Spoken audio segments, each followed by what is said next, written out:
नमस्कार। आराम से बैठ जाइए, अपनी आंखें बंद कीजिए और इस रोमांचक यात्रा के लिए तैयार हो जाइए। कल्पना कीजिए, अंतरिक्ष कैसा दिखता है? आपके मन में सबसे पहले क्या आता है? शायद एक अनंत काजल जैसी काली शून्यता, एक ऐसा पूर्ण निर्वात, एब्सोल्यूट वैक्यूम, जो शांत और स्थिर है, जहां विरल तारों और आकाशगंगाओं को छोड़कर कुछ भी नहीं है, और वे भी अकल्पनीय दूरियों से अलग हैं। यह छवि हमारी संस्कृति में इतनी गहराई से समा चुकी है कि यह अस्तित्वहीनता, नॉन एग्जिस्टेंस का पर्याय बन गई है। लेकिन क्या होगा अगर मैं आपसे कहूं कि यह शून्यता विज्ञान के इतिहास की सबसे बड़ी और भव्य भ्रांतियों, ग्रैंड डिल्यूशंस में से एक है? कि वास्तव में अंतरिक्ष कणों, क्षेत्रों, फील्ड्स और ऊर्जाओं का एक उबलता हुआ, गतिशील और अविश्वसनीय रूप से सघन मिश्रण, रिच सूप है। इस व्याख्यान में हम ब्रह्मांड के सबसे अंधेरे कोनों की यात्रा करेंगे, यह देखने के लिए कि जहां हमें लगता था कि कुछ भी नहीं है, वहां क्या छिपा है। हम जानेंगे कि निर्वात, वैक्यूम, केवल खाली नहीं है, बल्कि यह ब्रह्मांड के सबसे मौलिक नियमों, फंडामेंटल लॉज को समझने की कुंजी है। तैयार हो जाइए। अखाली शून्यता, नॉन एम्प्टी वैक्यूम में हमारी यात्रा अब शुरू होती है। यह समझने के लिए कि भरे हुए निर्वात, फिल्ड वैक्यूम का विचार कितना क्रांतिकारी है, आइए हम कुछ देर के लिए अतीत में झांकते हैं। सदियों से मानव जाति खगोलीय पिंडों, सेलेस्टियल बॉडीज के बीच के स्थान की प्रकृति को समझने की कोशिश करती रही है। उदाहरण के लिए, प्राचीन यूनानी पूर्ण शून्यता के विचार को स्वीकार नहीं कर सके। अरस्तु ने दावा किया था कि प्रकृति शून्यता को बर्दाश्त नहीं करती, और ये समझाने के लिए कि तारों का प्रकाश पृथ्वी तक कैसे पहुंचता है, ईथर ईथर की अवधारणा प्रस्तुत की गई। ऐसा माना जाता था कि यह एक प्रकार का अदृश्य, सर्वव्यापी पदार्थ है जो अंतरिक्ष को भरता है। यह प्रकाश के प्रसार के लिए एक माध्यम का काम करता है, ठीक वैसे ही जैसे ध्वनि के प्रसार के लिए हवा एक माध्यम है। ईथर का विचार 19वीं सदी के अंत तक, हजारों वर्षों तक विज्ञान पर हावी रहा।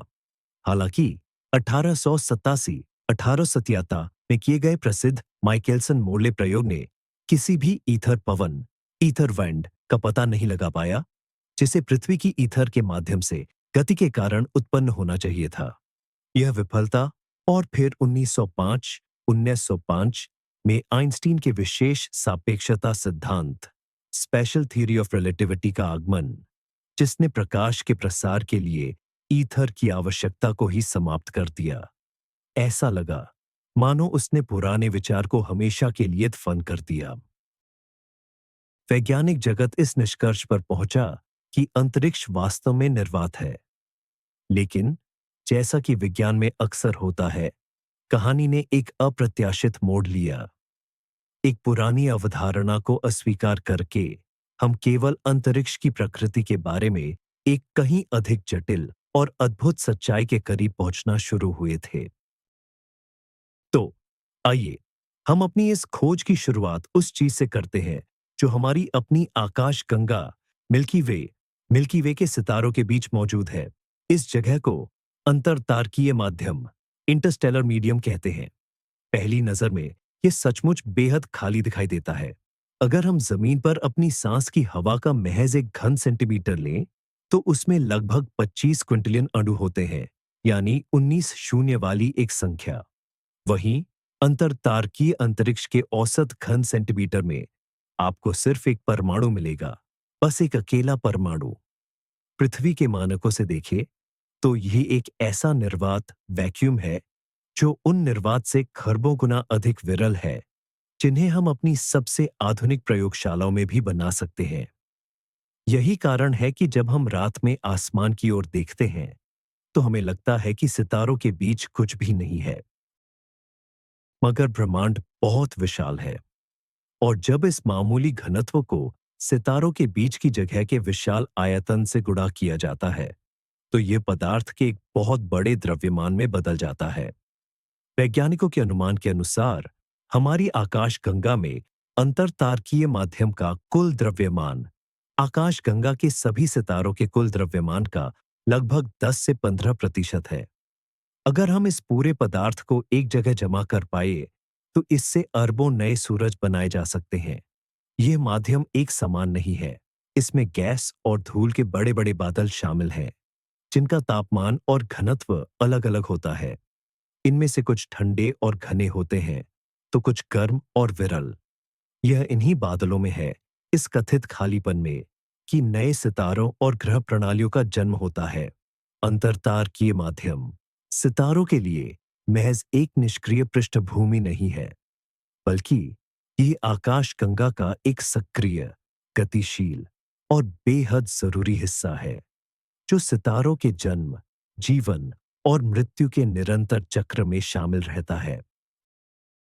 आकाशगंगा को अलग-अलग सितारों के एक समूह के तौर पर नहीं, बल्कि एक विशाल, जटिल जीव के रूप में सोचिए। यहाँ अंतरतारकीय माध्यम उसकी रक्त परिसंचरण प्रणाली की भूमिका निभाता है, जो पदार्थ और ऊर्जा को एक जगह से दूसरी जगह पहुंचाता है। यह कॉस्मिक वैक्यूम को भरने का पहला और शायद सबसे स्पष्ट रूप है, जिसे हम अपनी चर्चा में देखेंगे। आइए इस अंतरतारकीय माध्यम की संरचना को और करीब से समझते हैं। इसका लगभग 99% हिस्सा गैस से बना है, जबकि बचा हुआ 1% उन सूक्ष्म ठोस कणों से बना है, जिन्हें हम ब्रह्मांडीय धूल, कॉस्मिक डस्ट कहते हैं। यह गैसीय घटक भी अपने आप में जटिल है।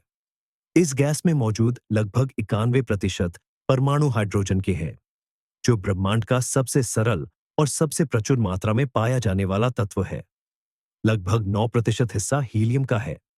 बाकी सभी रासायनिक तत्व, जिन्हें खगोलशास्त्री मजाकिया तौर पर धातुएं, मेटल्स कहते हैं, वे तो 1% का भी बहुत छोटा हिस्सा बनाते हैं। तापमान और घनत्व के आधार पर यह गैस 3 मुख्य अवस्थाओं या चरणों में मौजूद होती है। पहली अवस्था है ठंडा उदासीन गैस, कोल्ड न्यूट्रल गैस। यह हाइड्रोजन परमाणुओं से बनी होती है, जिनमें इलेक्ट्रॉन अपने प्रोटॉन से मजबूती से जुड़े होते हैं। इन बादलों का तापमान बेहद कम होता है। ये परम शून्य, एब्सोल्यूट जीरो से बस 50 से 100 डिग्री ऊपर होता है, यानी सेल्सियस में ये लगभग -223 डिग्री होता है। इन क्षेत्रों को H1 क्षेत्र, HI रीजन्स के नाम से जाना जाता है। चूंकि ये दृश्य प्रकाश उत्सर्जित नहीं करते, इसलिए इन्हें साधारण दूरबीनों से देखना या खोजना बहुत मुश्किल होता है। हालांकि ये एक बहुत ही विशिष्ट रेडियो उत्सर्जन के माध्यम से अपनी उपस्थिति दर्ज कराते हैं। हाइड्रोजन परमाणु में इलेक्ट्रॉन अपने प्रोटॉन के स्पिन के मुकाबले अपनी स्पिन की दिशा के आधार पर 2 ऊर्जा स्तरों में रह सकता है। कभी-कभी एक परमाणु के लिए लगभग हर 1 करोड़ 10 लाख वर्षों में इलेक्ट्रॉन अनायास ही अपनी स्पिन को पलट देता है और निचले ऊर्जा स्तर पर आ जाता है। इस प्रक्रिया में वह 21 सेंटीमीटर तरंग दैर्ध्य का एक रेडियो क्वांटम या फोटॉन उत्सर्जित करता है। भले ही यह घटना किसी अकेले परमाणु के लिए अत्यंत दुर्लभ हो, लेकिन इन विशाल बादलों में इतना अधिक हाइड्रोजन मौजूद है कि यह उत्सर्जन रेडियो दूरबीनों के लिए पकड़ना आसान हो जाता है। यह 21 सेंटीमीटर की लाइन ही है, जिसकी बदौलत खगोलशास्त्री हमारी आकाशगंगा में उदासीन हाइड्रोजन के वितरण का नक्शा बना पाए और इसकी सर्पिल संरचना को खोज पाए। ये ठंडे गहरे बादल भविष्य के सितारों के लिए कच्चे माल के विशाल भंडार है, जो अंतरतारकीय खालीपन में धैर्यपूर्वक अपनी बारी का इंतजार कर रहे हैं।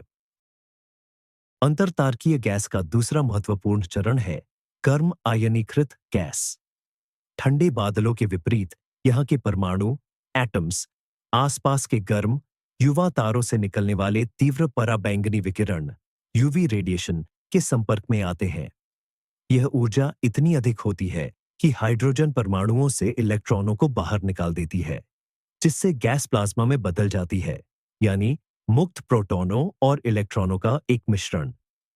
ऐसे क्षेत्रों को HII क्षेत्र, HII के क्षेत्र कहा जाता है और ये एक लुभावना दृश्य प्रस्तुत करते हैं। जब एक मुक्त इलेक्ट्रॉन किसी प्रोटॉन द्वारा पकड़ा जाता है तो यह ऊर्जा स्तरों से नीचे उतरता है और हर कदम पर प्रकाश के फोटॉन उत्सर्जित करता है। दृश्य सीमा में सबसे अधिक ध्यान देने योग्य संक्रमणों ट्रांजिशंस में से एक है एच अल्फा रेखा, एच अल्फा लाइन, जो इन क्षेत्रों को एक विशिष्ट और सुंदर लाल रंग प्रदान करती है। ऐसे क्षेत्र का एक उत्कृष्ट उदाहरण है ओरियन नेबुला, ओरायन नेबुला, जिसे ओरियन तारामंडल में नंगी आंखों से एक धुंधले धब्बे के रूप में देखा जा सकता है। यह आयनीकृत हाइड्रोजन का एक विशाल बुलबुला है जिसके केंद्र में युवा, विशाल और अत्यधिक गर्म तारों का एक समूह है जिसे ओरियन का ट्रेपीजियम कहा जाता है। उनका शक्तिशाली विकिरण रेडिएशन आसपास की गैस को प्रदीप्त करता है जिससे वह चमकने लगती है। इन नेबुला का तापमान ठंडे बादलों की तुलना में काफी अधिक होता है जो 10,000 डिग्री सेल्सियस तक पहुंच जाता है। ये चमकदार नेबुला वास्तव में क्रियाशील तारों की नर्सरी है। अंतरतारकीय गैस से ही नए तारों का जन्म होता है। पहले से जन्म ले चुके विशाल तारों से निकलने वाला शक्तिशाली विकिरण और तारकीय पवन स्टेलर विंड आसपास की गैस को संपीड़ित कंप्रेस करते हैं जिससे तारा निर्माण की नई लहरें शुरू हो जाती हैं। इस प्रकार युवा तारा समूहों के आसपास का शून्य स्थान वास्तव में एक सक्रिय और अशांत वातावरण है जहां तारों की ऊर्जा आसपास के पदार्थ को रूपांतरित करती है जिससे ब्रह्मांड में कुछ सबसे मनमोहक दृश्य तैयार होते हैं। रात के आकाश की तस्वीरों में दिखने वाले ये चमकीले लाल धब्बे इस बात का सीधा प्रमाण है कि निर्वात वैक्यूम न केवल खाली नहीं है बल्कि वह स्वयं भी चमकने की क्षमता रखता है।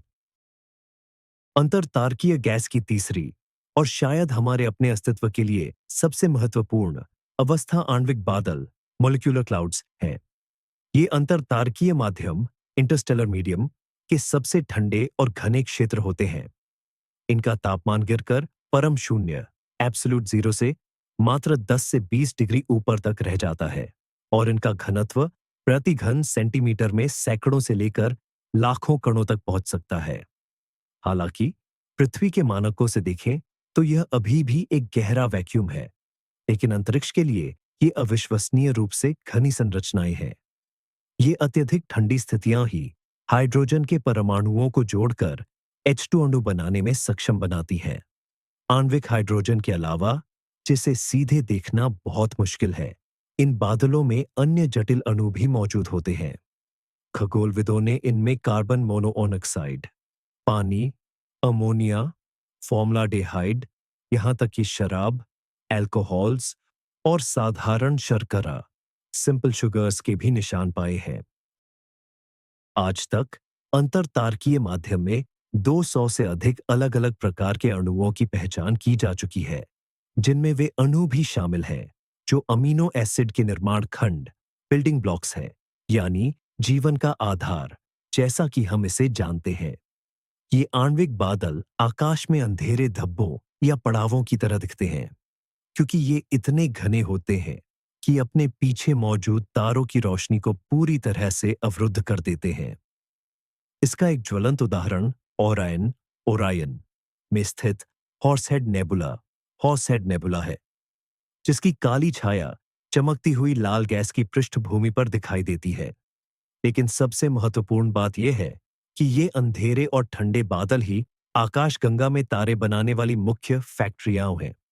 इनके गर्भ में अपनी खुद की गुरुत्वाकर्षण शक्ति ग्रेविटी के कारण और भी घने गुच्छे, जिन्हें प्रोटोस्टार्स कहा जाता है, बनना शुरू हो जाते हैं।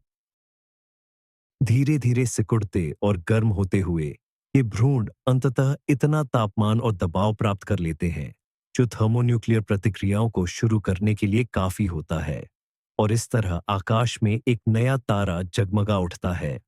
हमारा अपना सौर मंडल, जिसमें पृथ्वी और हम शामिल हैं, लगभग 4.6 अरब बिलियन साल पहले ऐसे ही एक आणविक बादल में जन्मा था।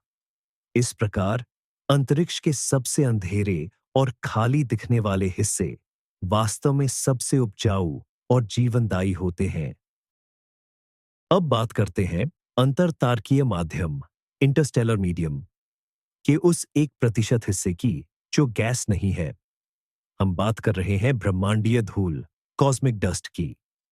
देखने में यह 1% बहुत ही मामूली लग सकता है, लेकिन ब्रह्मांड में इस धूल की भूमिका बहुत बड़ी है। यह ब्रह्मांडीय धूल वह नहीं है जो हमारे घरों में जमा होती है। ये सूक्ष्म ठोस कण होते हैं जिनका आकार कुछ अणुओं से लेकर 1 माइक्रोन के 10वें हिस्से तक होता है। यह सिगरेट के धुएं में मौजूद कणों के आकार जितना ही है।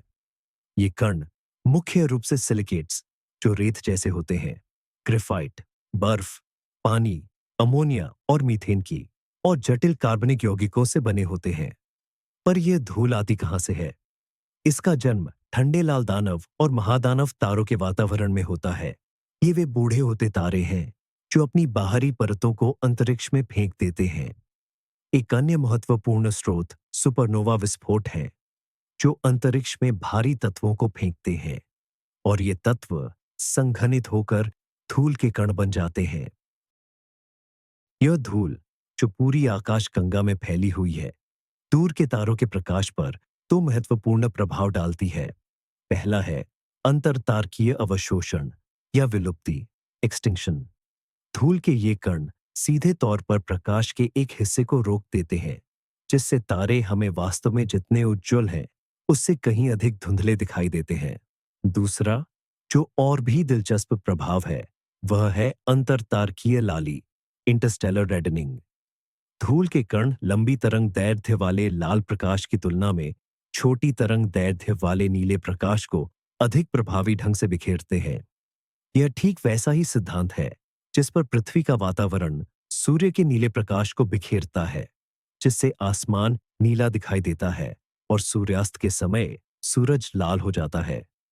अंतरिक्ष में भी यही होता है। धूल के बादलों से गुजरते समय तारों का प्रकाश अपना नीला हिस्सा खो देता है और हम तक अधिक लाल होकर पहुंचता है। इसीलिए खगोलविदों को तारों की दूरी और तापमान निर्धारित करते समय इन प्रभावों का ध्यान रखना पड़ता है।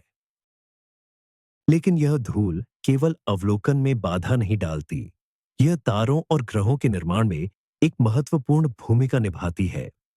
बर्फीले धूल के कणों की सतह पर हाइड्रोजन के परमाणु एक दूसरे को ढूंढते हैं और अणुओं में विलीन हो जाते हैं। यही आणविक बादलों, मॉलिक्यूलर क्लाउड्स के निर्माण के लिए एक महत्वपूर्ण कदम है और युवा तारों के चारों ओर बने आदि ग्रह मंडलों, प्रोटोप्लैनेटरी डिस्क्स में ये धूल के कण आपस में चिपककर बड़े पिंडों, प्लैनेटेसिमल्स का निर्माण करते हैं। इन्हीं प्लैनेटेसिमलों से अंततः ग्रह, क्षुद्र ग्रह और धूमकेतु बनते हैं। अपेक्षाकृत शांत गैस और धूल के अलावा अंतरतारकीय अंतरिक्ष अत्यंत ऊर्जावान कणों के प्रवाह से भरा हुआ है, जिन्हें कॉस्मिक किरणें कहा जाता है। यह नाम थोड़ा भ्रामक है क्योंकि ये हमारी सामान्य समझ वाली किरणें नहीं हैं, बल्कि ये प्रकाश की गति के करीब की रफ्तार से भागते हुए परमाणुओं के नाभिक हैं। इनमें से लगभग 90% प्रोटॉन यानी हाइड्रोजन के नाभिक होते हैं, लगभग 9% अल्फा कण यानी हीलियम के नाभिक और बाकी बचे 1% में भारी तत्वों के नाभिक, साथ ही इलेक्ट्रॉन और पॉजिट्रॉन शामिल होते हैं। इन कणों की ऊर्जा विशाल हो सकती है, जो पृथ्वी पर सबसे शक्तिशाली त्वरक, जैसे कि लार्ज हैड्रॉन कोलाइडर (LHC) में प्राप्त ऊर्जा से भी लाखों गुना अधिक है।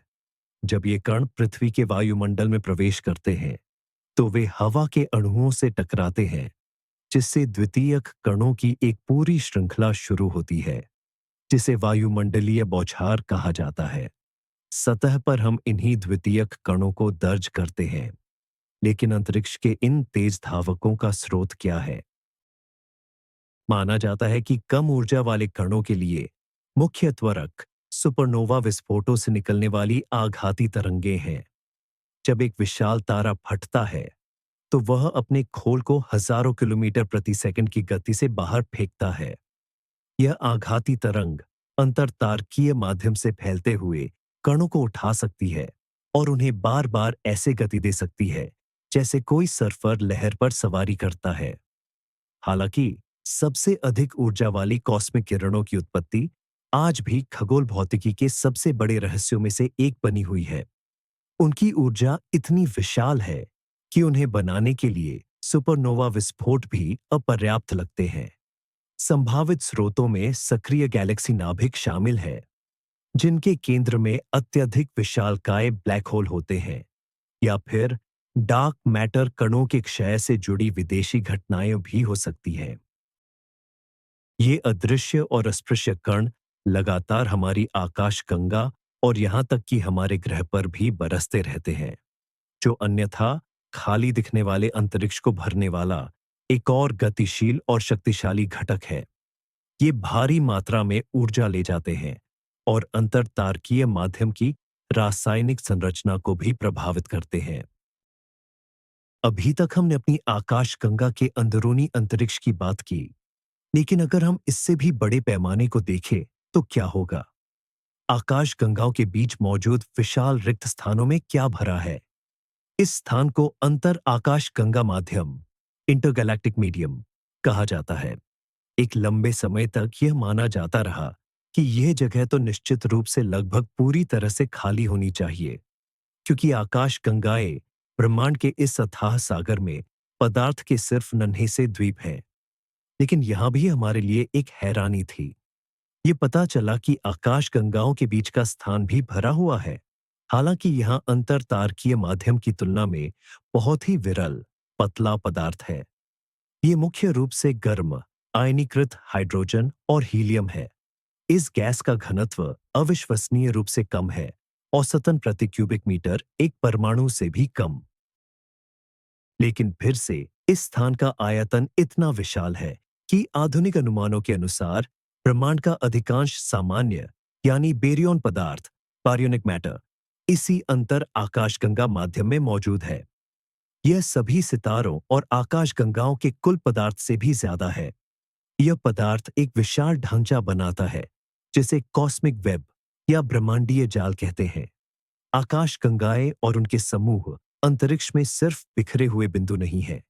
वे इस जाल की गांठों, नोड्स पर टिके हैं, जो अंतर आकाशगंगा गैस के लंबे पतले धागों, जिन्हें फिलामेंट्स कहते हैं, से जुड़े हैं। और इन धागों के बीच वॉइड्स नामक विशाल, लगभग खाली क्षेत्र है। इस गैस का पता लगाना बहुत ही मुश्किल है, क्योंकि यह अत्यंत विरल और गर्म होता है, जिस कारण यह दृश्यमान स्पेक्ट्रम विजिबल रेंज में लगभग कोई विकिरण उत्सर्जित नहीं करता। वैज्ञानिक इसे दूर के क्वाज़ार्स से आने वाले प्रकाश के अवशोषण अब्जॉर्प्शन के आधार पर खोजते हैं। जब क्वासर का प्रकाश, जो ब्रह्मांड का सबसे चमकीला पिंड है, पृथ्वी की ओर आते समय अंतर आकाशगंगा गैस के बादल से गुजरता है, तो बादल में मौजूद परमाणु निश्चित तरंगदैर्ध्य पर फोटोनों को सोख लेते हैं। इससे क्वासर के स्पेक्ट्रम में कुछ काली रेखाएं बन जाती है, जिसे लाइमन अल्फा फॉरेस्ट कहा जाता है। इन रेखाओं का विश्लेषण करके खगोल शास्त्री इस अदृश्य गैस के गुणों और उसके फैलाव का निर्धारण कर पाते हैं। यह कॉस्मिक वेब ब्रह्मांड का ढांचा है। यह वो संरचना है जो डार्क मैटर के गुरुत्वाकर्षण के तहत बनी और जिस पर बाद में सामान्य पदार्थ चिपक गया, जिससे आकाशगंगाओं का निर्माण हुआ। इस तरह आकाशगंगाओं के बीच की वह विशाल रिक्तता भी सृष्टि के सबसे महत्वपूर्ण निर्माण सामग्री से भरी हुई निकली। अब आइए अंतराकाशगंगा की गहराइयों से वापस अपने घर की ओर चले और अपने आसपास के वातावरण पर गौर करें। हमारी सौरमंडल के अंदर का स्थान भी बिल्कुल खाली नहीं है। हमारा सूर्य केवल गैस का एक स्थिर गोला नहीं है।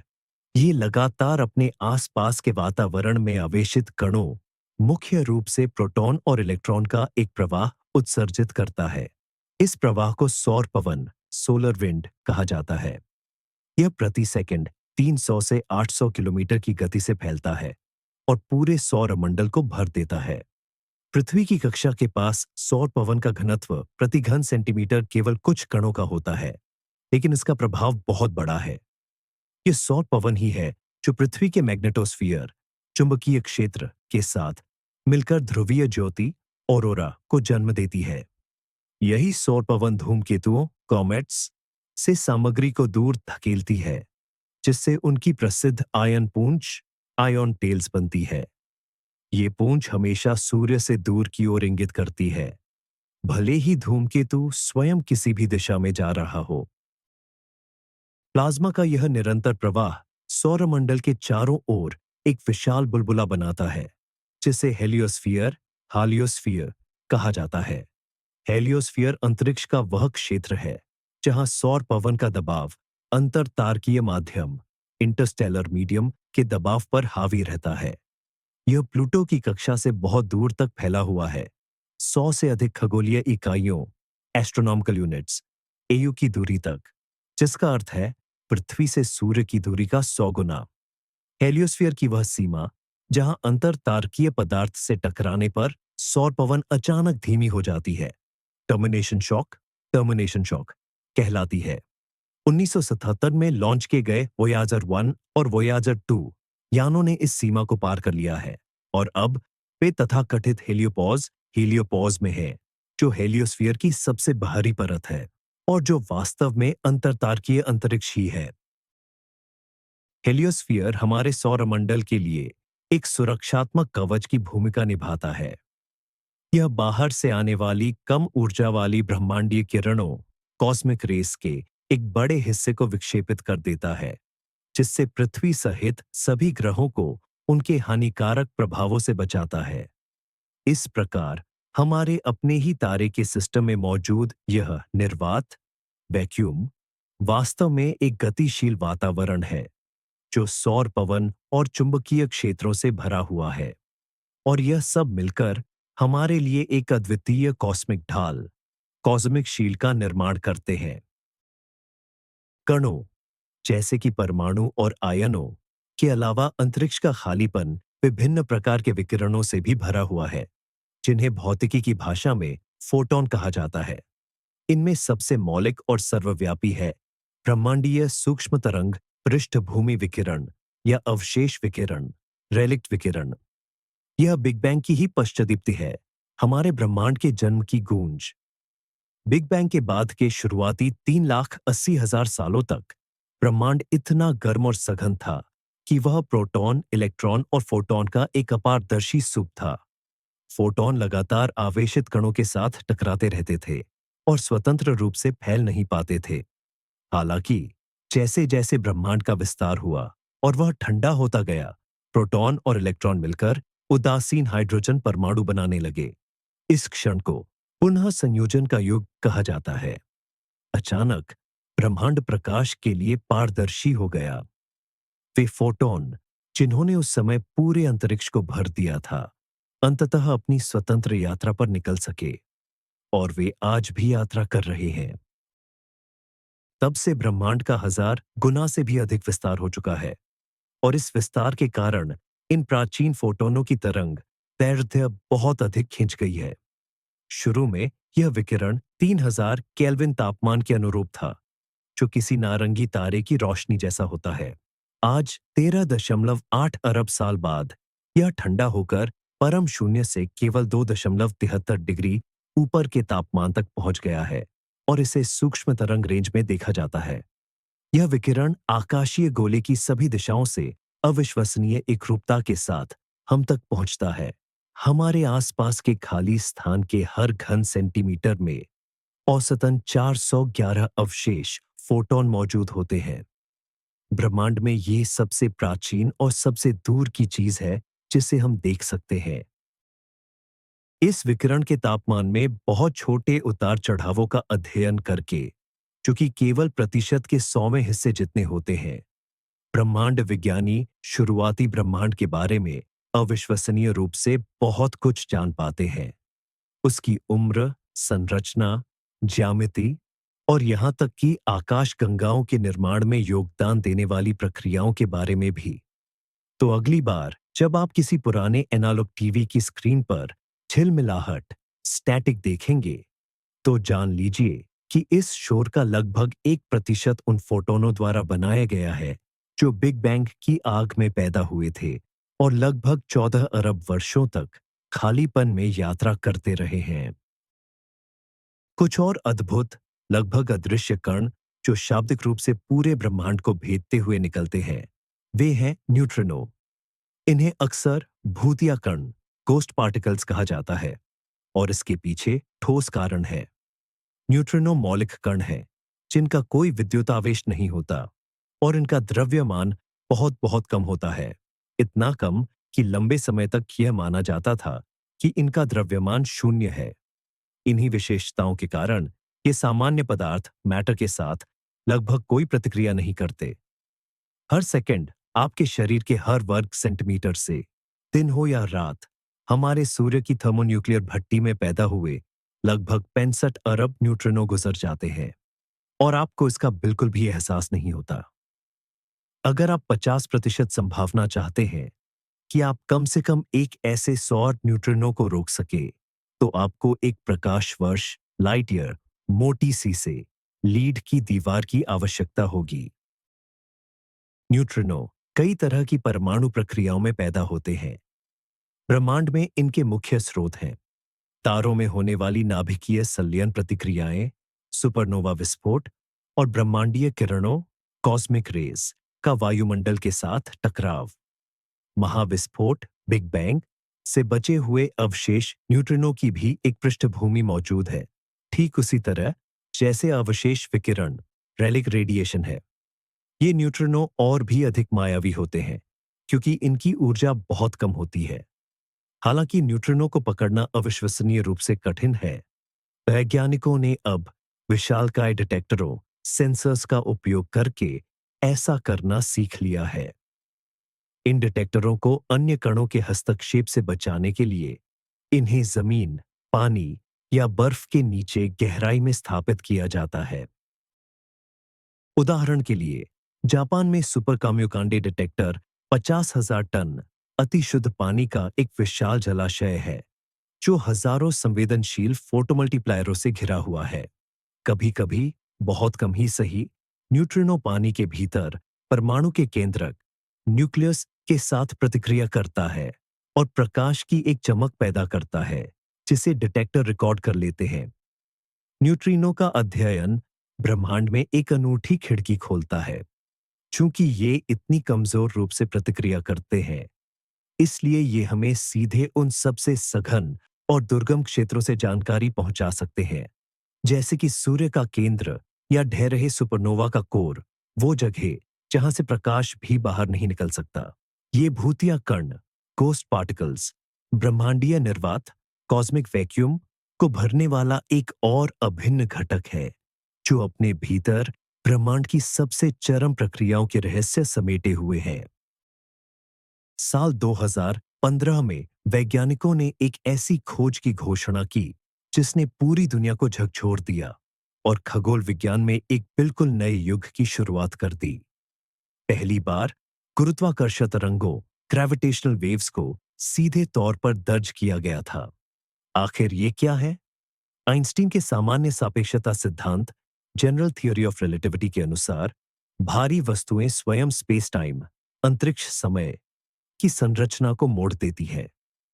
जब ये वस्तुएं तेजी से चलती हैं, खासकर दो ब्लैक होल या न्यूट्रॉन सितारों के विलय, मर्ज जैसी विनाशकारी घटनाओं के दौरान, तो वे इस संरचना में तरंगे या हलचल पैदा करती हैं। ये हलचलें प्रकाश की गति से चारों दिशाओं में फैलती हैं। इन्हीं तरंगों को गुरुत्वाकर्षण तरंगे कहा जाता है। ये तरंगे ऐसी नहीं हैं जो अंतरिक्ष में यात्रा करती हैं, बल्कि ये स्वयं अंतरिक्ष की कंपन है। जब कोई गुरुत्वाकर्षण तरंग किसी वस्तु से गुजरती है, तो वह उसे दो लंबवत, परपेंडिकुलर दिशाओं में बारी-बारी से खींचती और संपीड़ित, दबाती करती है। हालांकि यह प्रभाव अविश्वसनीय रूप से छोटा होता है। हमसे अरबों प्रकाश वर्ष दूर ब्लैक होल के विलय से उत्पन्न हुई गुरुत्वाकर्षण तरंगों को जब पृथ्वी पर दर्ज किया गया, तो उन्होंने दूरी में इतना बदलाव किया जो एक प्रोटॉन के व्यास डायमीटर से भी हजारों गुना कम था। ऐसे अत्यंत सूक्ष्म कंपनों का पता लगाने के लिए अमेरिका में लाइगो एट एल लाइगो और यूरोप में वर्गो विर्गो जैसे विशाल लेजर इंटरफेरोमीटर बनाए गए। इनमें कई किलोमीटर लंबी दो लंबवत वैक्यूम सुरंगें होती हैं जिनमें लेजर किरणें चलती हैं। जब कोई गुरुत्वाकर्षण तरंग डिटेक्टर से गुजरती है तो यह एक भुजा आर्म की लंबाई को दूसरी भुजा के मुकाबले बदल देती है, जिससे लेजर किरणों के व्यतिकरण इंटरफेरेंस पैटर्न में बदलाव आ जाता है। इस खोज ने हमें ब्रह्मांड को देखने का एक बिल्कुल नया तरीका दिया। गुरुत्वाकर्षण तरंगे हमें सबसे चरम और अंधेरे वाली वस्तुओं का निरीक्षण करने देती हैं, जो प्रकाश उत्सर्जित नहीं करती, जैसे कि ब्लैक होल। स्पेस टाइम, जिसे हम घटनाओं का एक निष्क्रिय मंच मानते थे, अब एक गतिशील माध्यम साबित हुआ है, जो स्वयं तरंगित होने और अरबों प्रकाश वर्ष तक ऊर्जा संचारित करने में सक्षम है। इसलिए शून्य वैक्यूम केवल पदार्थ और ऊर्जा से भरा नहीं है, यह स्वयं ब्रह्मांडीय नाटक का एक सक्रिय भागीदार है, जो खींच सकता है, संपीड़ित हो सकता है और कंपन कर सकता है। अब हम बात करते हैं ब्रह्मांड के उन सबसे रहस्यमय और प्रभावशाली घटकों की, जो अंतरिक्ष के खालीपन को भी भरते हैं, मगर जिनका रहस्य आज भी अनसुलझा है। शुरुआत करते हैं डार्क मैटर से। 20वीं शताब्दी के 30 के दशक में खगोलशास्त्री फ्रिट्ज ज्विकी ने कोमा क्लस्टर में मौजूद आकाशगंगाओं के समूह का निरीक्षण करते हुए कुछ अजीब देखा। इस समूह में मौजूद आकाशगंगाएं इतनी तेजी से घूम रही थीं कि उनमें मौजूद सभी दृश्यमान तारों का द्रव्यमान उन्हें गुरुत्वाकर्षण से एक साथ बांधे रखने के लिए काफी नहीं था। इस हिसाब से तो पूरे समूह को बिखर जाना चाहिए था।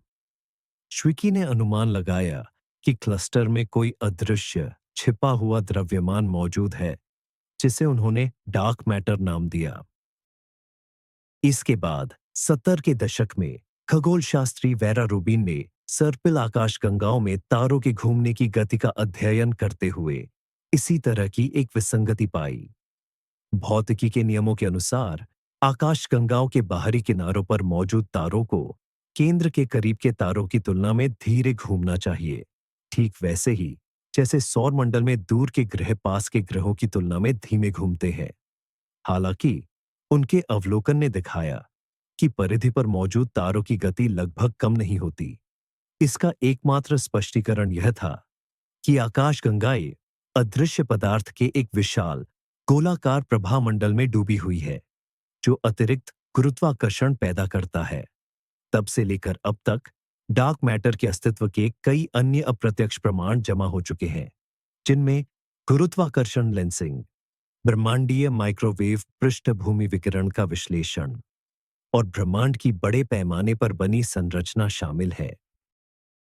आज हम जानते हैं कि डार्क मैटर ब्रह्मांड की कुल द्रव्यमान ऊर्जा का लगभग 27% हिस्सा है। यह उस सामान्य पैरियोनिक मैटर की तुलना में लगभग 5 गुना अधिक है, जिससे तारे, ग्रह और हम इंसान बने हैं। हमें पता है कि यह न तो प्रकाश उत्सर्जित करती है और न ही अवशोषित, और यह केवल गुरुत्वाकर्षण के माध्यम से ही सामान्य पदार्थ के साथ संपर्क करती है। लेकिन हमें इस बात का बिल्कुल अंदाजा नहीं है कि यह बनी किस चीज से है। ये वो सामान्य कण तो नहीं हो सकते जिन्हें हम जानते हैं। अग्रणी परिकल्पनाएं यह सुझाव देती है कि यह कुछ नए, अभी तक न खोजे गए विदेशी कण हैं, जैसे कि WIMPs, WIMPs या एक्सियंस दुनिया भर में प्रयोग किए जा रहे हैं ताकि डार्क मैटर के कणों को सीधे पकड़ा जा सके, लेकिन अभी तक हमें कोई सफलता नहीं मिली है। यह अदृश्य पदार्थ व गुरुत्वाकर्षण ढांचा बनाता है जिस पर ब्रह्मांड की पूरी संरचना टिकी हुई है। यह सिर्फ आकाशगंगाओं के बीच की जगह को ही नहीं, बल्कि हमारी अपनी आकाशगंगा सहित सभी आकाशगंगाओं को अंदर से भरता है। अगर डार्क मैटर एक पहेली है, तो डार्क एनर्जी उससे भी बड़ी, यानी दोहरी पहेली है। 20वीं सदी के 90 के दशक के आखिर में खगोलविदों के दो स्वतंत्र समूह, इंडिपेंडेंट ग्रुप्स, ब्रह्मांड के फैलने की गति को मापने के लिए दूर स्थित टाइप आया सुपरनोवा का अध्ययन कर रहे थे। ये सुपरनोवा बेहतरीन स्टैंडर्ड कैंडल्स, मानक मापदंड माने जाते हैं, क्योंकि उनकी उच्चतम चमक हमेशा लगभग एक जैसी होती है, जिससे उनकी दूरी सटीक रूप से मापी जा सकती है। सभी को ये अपेक्षा थी कि ब्रह्मांड का विस्तार उसमें मौजूद पदार्थ के गुरुत्वाकर्षण, ग्रेविटी के कारण धीमा पड़ रहा होगा। लेकिन उन्हें जो मिला वह पूरी तरह विपरीत था। जब उन्होंने पाया कि ब्रह्मांड तेजी से फैल रहा है, यानी गति पकड़ रहा है, तो उनका आश्चर्य का ठिकाना न रहा। यह इतना अप्रत्याशित था कि शुरुआत में वैज्ञानिकों को अपने परिणामों पर ही विश्वास नहीं हुआ, लेकिन डेटा अकाट्य, इररिफ्यूटेबल था।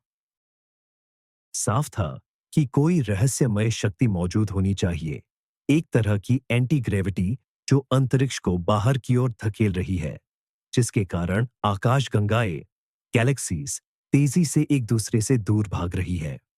इसी काल्पनिक शक्ति को डार्क एनर्जी नाम दिया गया। आधुनिक ब्रह्मांडीय मॉडलों के अनुसार डार्क एनर्जी ब्रह्मांड की कुल द्रव्यमान ऊर्जा, मैस एनर्जी का चौंकाने वाला 68% हिस्सा है। ये सबसे प्रमुख घटक, डोमिनेंट कंपोनेंट है, जो हमारे ब्रह्मांड की नियति तय करता है। लेकिन आखिर यह है क्या?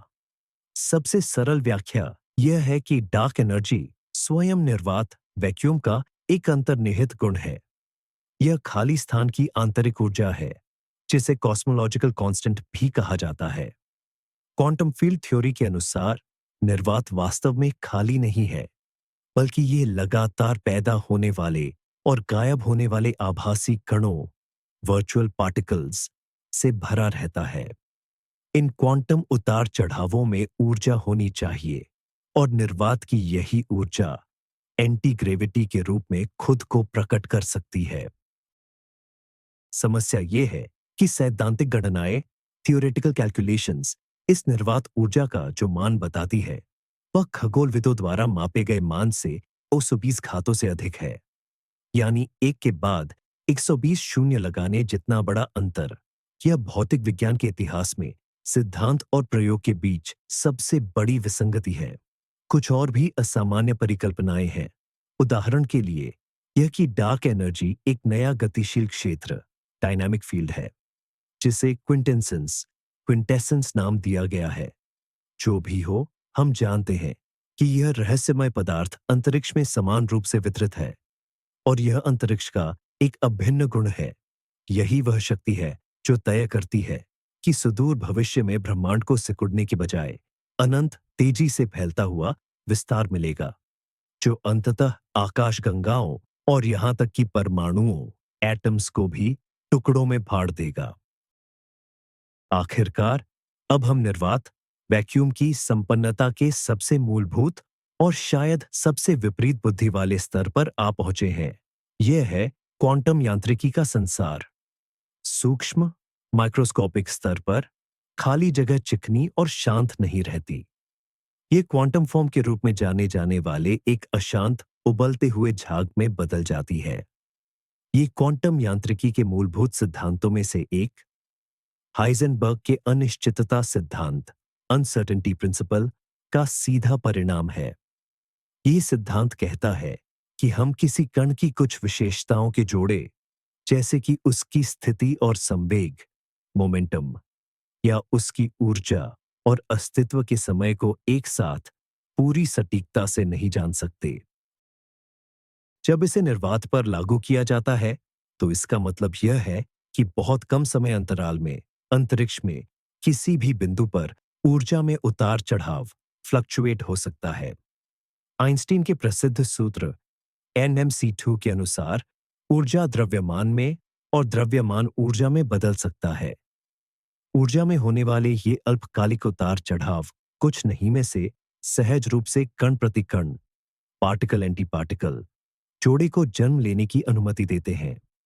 इन कणों को आभासी, वर्चुअल कहा जाता है, क्योंकि वे इतने कम समय के लिए अस्तित्व में होते हैं कि उन्हें सीधे तौर पर पंजीकृत, रजिस्टर नहीं किया जा सकता।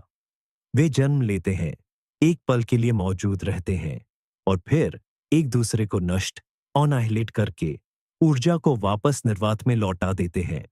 कण जितना अधिक विशाल होता है, उसका आभासी अस्तित्व उतना ही छोटा होता है। निर्वात अक्षरशः इन आभासी कणों से भरा रहता है। इलेक्ट्रॉन और पॉजिट्रॉन, क्वार्क और एंटीक्वार्क और बाकी सभी कण जिन्हें हम जानते हैं। हालांकि वे आभासी हैं, लेकिन उनके प्रभाव पूरी तरह से वास्तविक और मापने योग्य होते हैं। उदाहरण के लिए, वे तथाकथित काज़मी इफेक्ट, कैसिमिर इफेक्ट को जन्म देते हैं।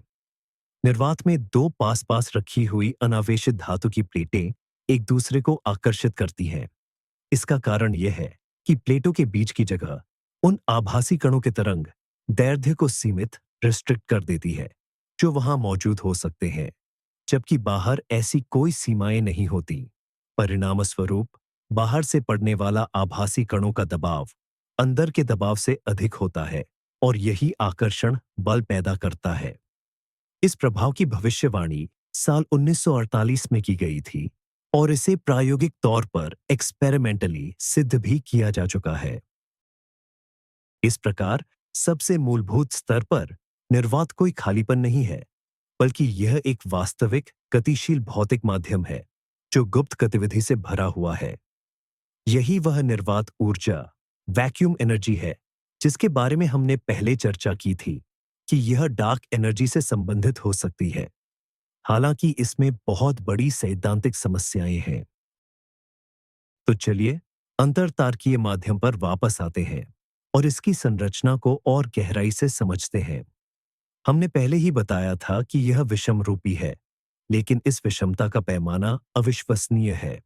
गैलेक्टिक डिस्क विभिन्न तापमान और घनत्व की गैसों से बना एक जटिल पारिस्थितिकी तंत्र है जो लगातार एक दूसरे के साथ क्रिया करते रहते हैं।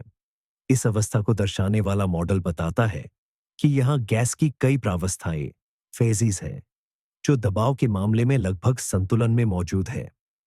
जिस ठंडी तटस्थ माध्यम, कोल्ड न्यूट्रल मीडियम की हमने बात की थी, जिसका तापमान लगभग 80 केल्विन है, वह सघन बादलों के रूप में मौजूद होता है। ये बादल कम जगह घेरते हैं, लेकिन इनमें द्रव्यमान का एक महत्वपूर्ण हिस्सा होता है। ये बादल काफी बड़े और कम घनत्व वाले गर्म तटस्थ माध्यम, वार्म न्यूट्रल मीडियम में डूबे हुए हैं, जिसका तापमान करीब 8000 केल्विन है। यह भी उन्हीं हाइड्रोजन परमाणुओं से बना है, पर वे बहुत तेजी से चलते हैं।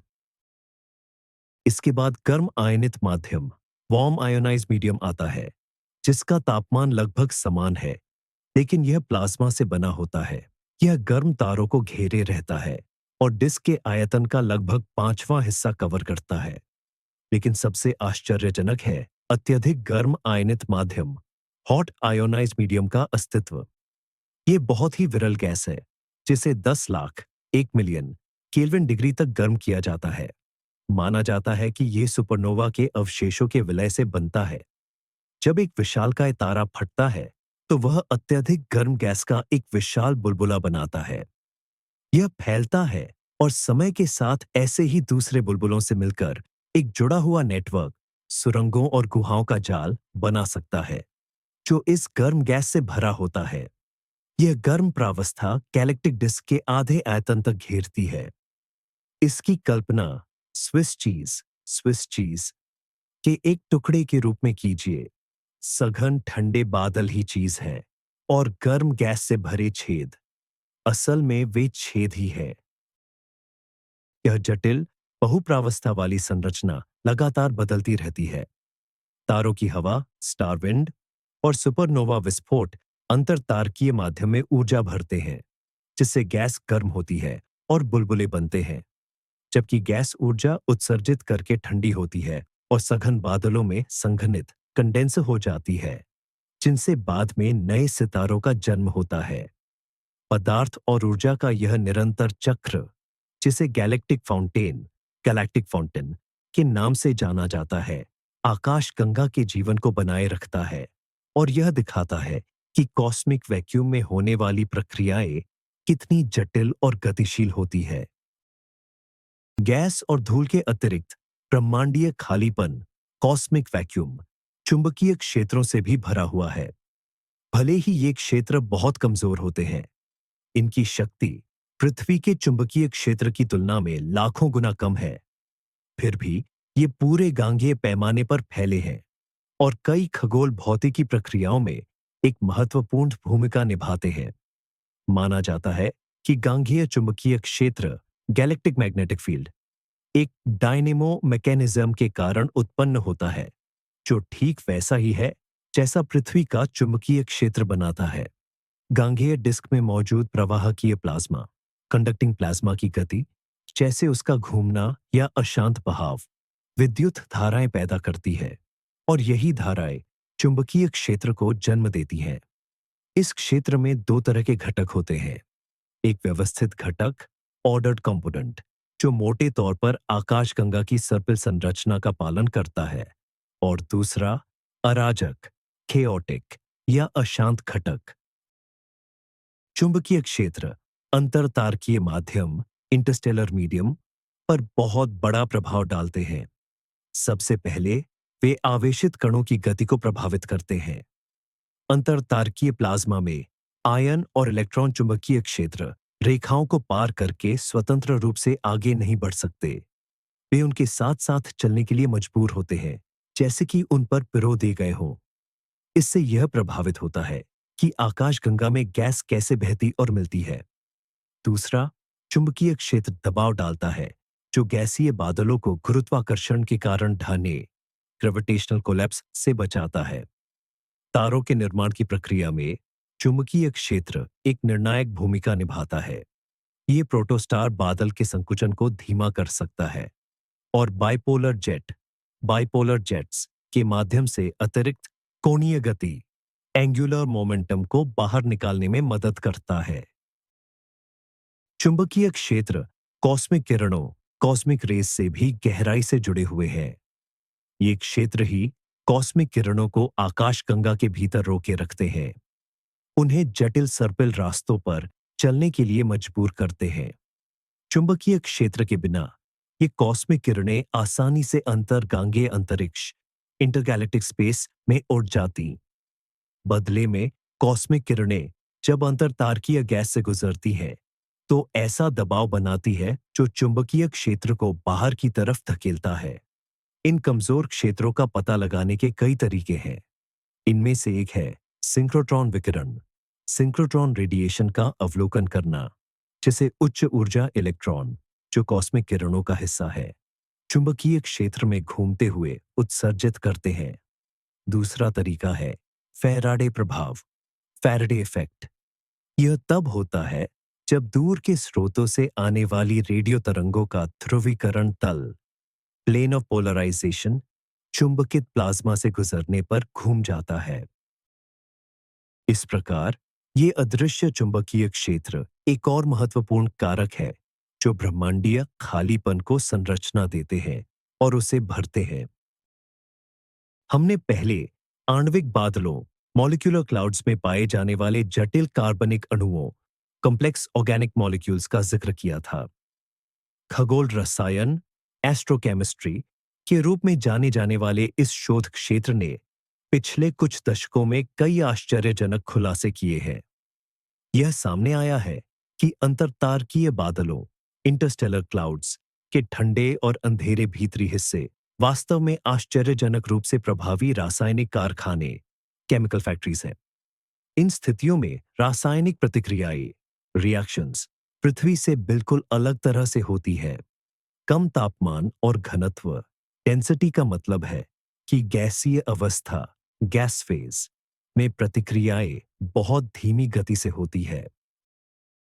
यहां पर अंतरिक्ष की धूल, कॉस्मिक डस्ट, जिसका जिक्र हमने पहले किया था, एक महत्वपूर्ण भूमिका निभाती है।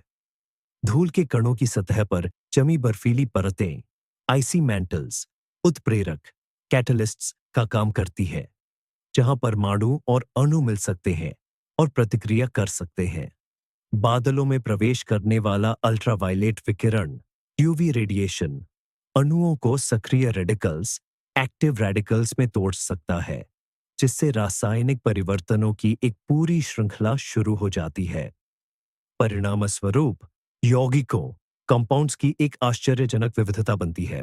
पानी, जल, अमोनिया और मीथेन जैसे साधारण अणुओं के अलावा अल्कोहल, मेथनॉल, एथेनॉल, एल्डिहाइड, साधारण शर्करा, ग्लाइकोलैल्डिहाइड और यहां तक कि अमीनो एसिड के अग्रदूत, प्रिकर्सर्स माने जाने वाले अणु जैसे कि अमीनो एसिटोनाइट्राइल भी खोजे गए हैं। सबसे दिलचस्प खोजों में से एक पॉलीसाइक्लिक एरोमेटिक हाइड्रोकार्बन पीएएच का पता लगाना है। ये बड़े सपाट अणु होते हैं जो आपस में जुड़े हुए बेंजीन रिंग्स से बने होते हैं और कालिक सुट के कणों जैसे दिखते हैं। माना जाता है कि ये बहुत व्यापक रूप से फैले हुए हैं और अंतरतारकीय माध्यम इंटरस्टेलर मीडियम में मौजूद कुल कार्बन का 25% तक इन्हीं से बना हो सकता है। ये अणु अल्ट्रावायलेट प्रकाश को प्रभावी ढंग से अवशोषित अब्सॉर्ब करते हैं और फिर उसे इंफ्रारेड अवरक्त रेंज में पूर्ण उत्सर्जित री इमिट करते हैं, जिससे वे अंतरतारकीय माध्यम के ऊष्मा संतुलन थर्मल बैलेंस में महत्वपूर्ण भूमिका निभाते हैं। इन खोजों का सबसे रोमांचक पहलू यह है कि अंतरिक्ष की गहराइयों में बने ये सभी जटिल कार्बनिक यौगिक बाद में नए सितारों और ग्रह प्रणालियों के निर्माण में शामिल हो जाते हैं।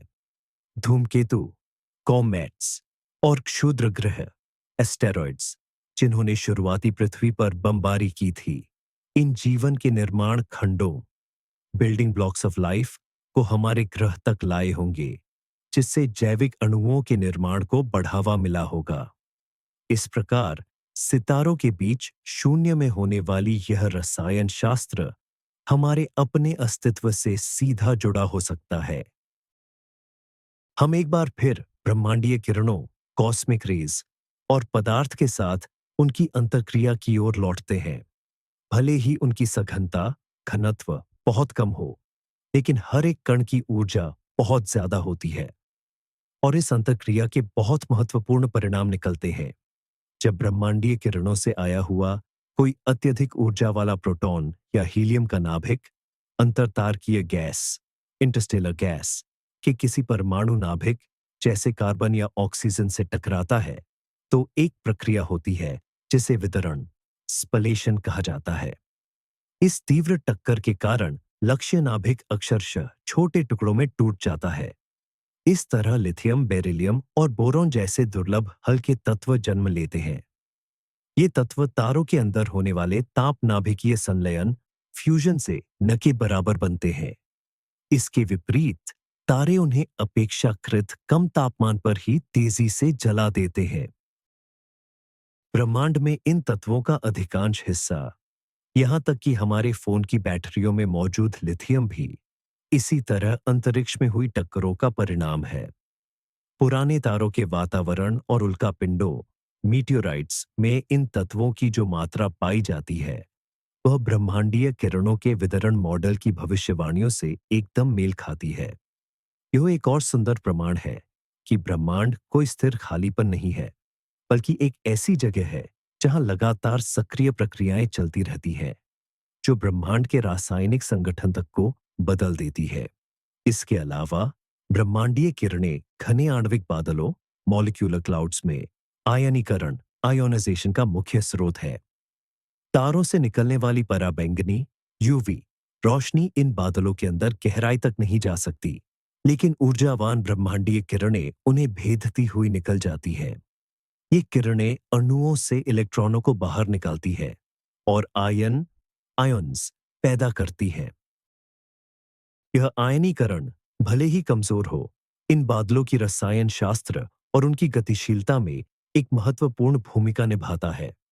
ऐसा इसलिए है क्योंकि आयन ही तटस्थ गैस न्यूट्रल गैस को चुंबकीय क्षेत्र से जोड़ते हैं। ब्रह्मांडीय किरणों के बिना तारों और ग्रहों का निर्माण बिल्कुल अलग तरीके से होता। इस प्रकार ये अदृश्य यात्री जो शून्य वैक्यूम को चीरते हुए आगे बढ़ते हैं, हमारी आकाशगंगा की सबसे महत्वपूर्ण प्रक्रियाओं पर सीधा असर डालते हैं। हम पहले भी बता चुके हैं कि ब्रह्मांड के अधिकांश बैरियोनिक पदार्थ अंतर गैलेक्सीय माध्यम में समाहित है, लेकिन सवाल यह है कि यह पदार्थ आखिर कहां और किस अवस्था में मौजूद है। लंबे समय तक इसे लापता बैरियन की समस्या द प्रॉब्लम ऑफ मिसिंग बैरियंस के नाम से जाना जाता था। जब खगोल विज्ञानी सितारों, गैलेक्सी और ठंडी गैस में मौजूद सभी दृश्यमान विजिबल पदार्थ की गणना करते थे, तो उन्हें महाविस्फोट, बिग बैंग मॉडल और कॉस्मिक माइक्रोवेव बैकग्राउंड डेटा के अनुसार ब्रह्मांड में मौजूद होने वाली अपेक्षित बैरियन की मात्रा का एक छोटा सा हिस्सा ही मिलता था। ऐसा लग रहा था मानो अधिकांश सामान्य पदार्थ बस खो गया हो।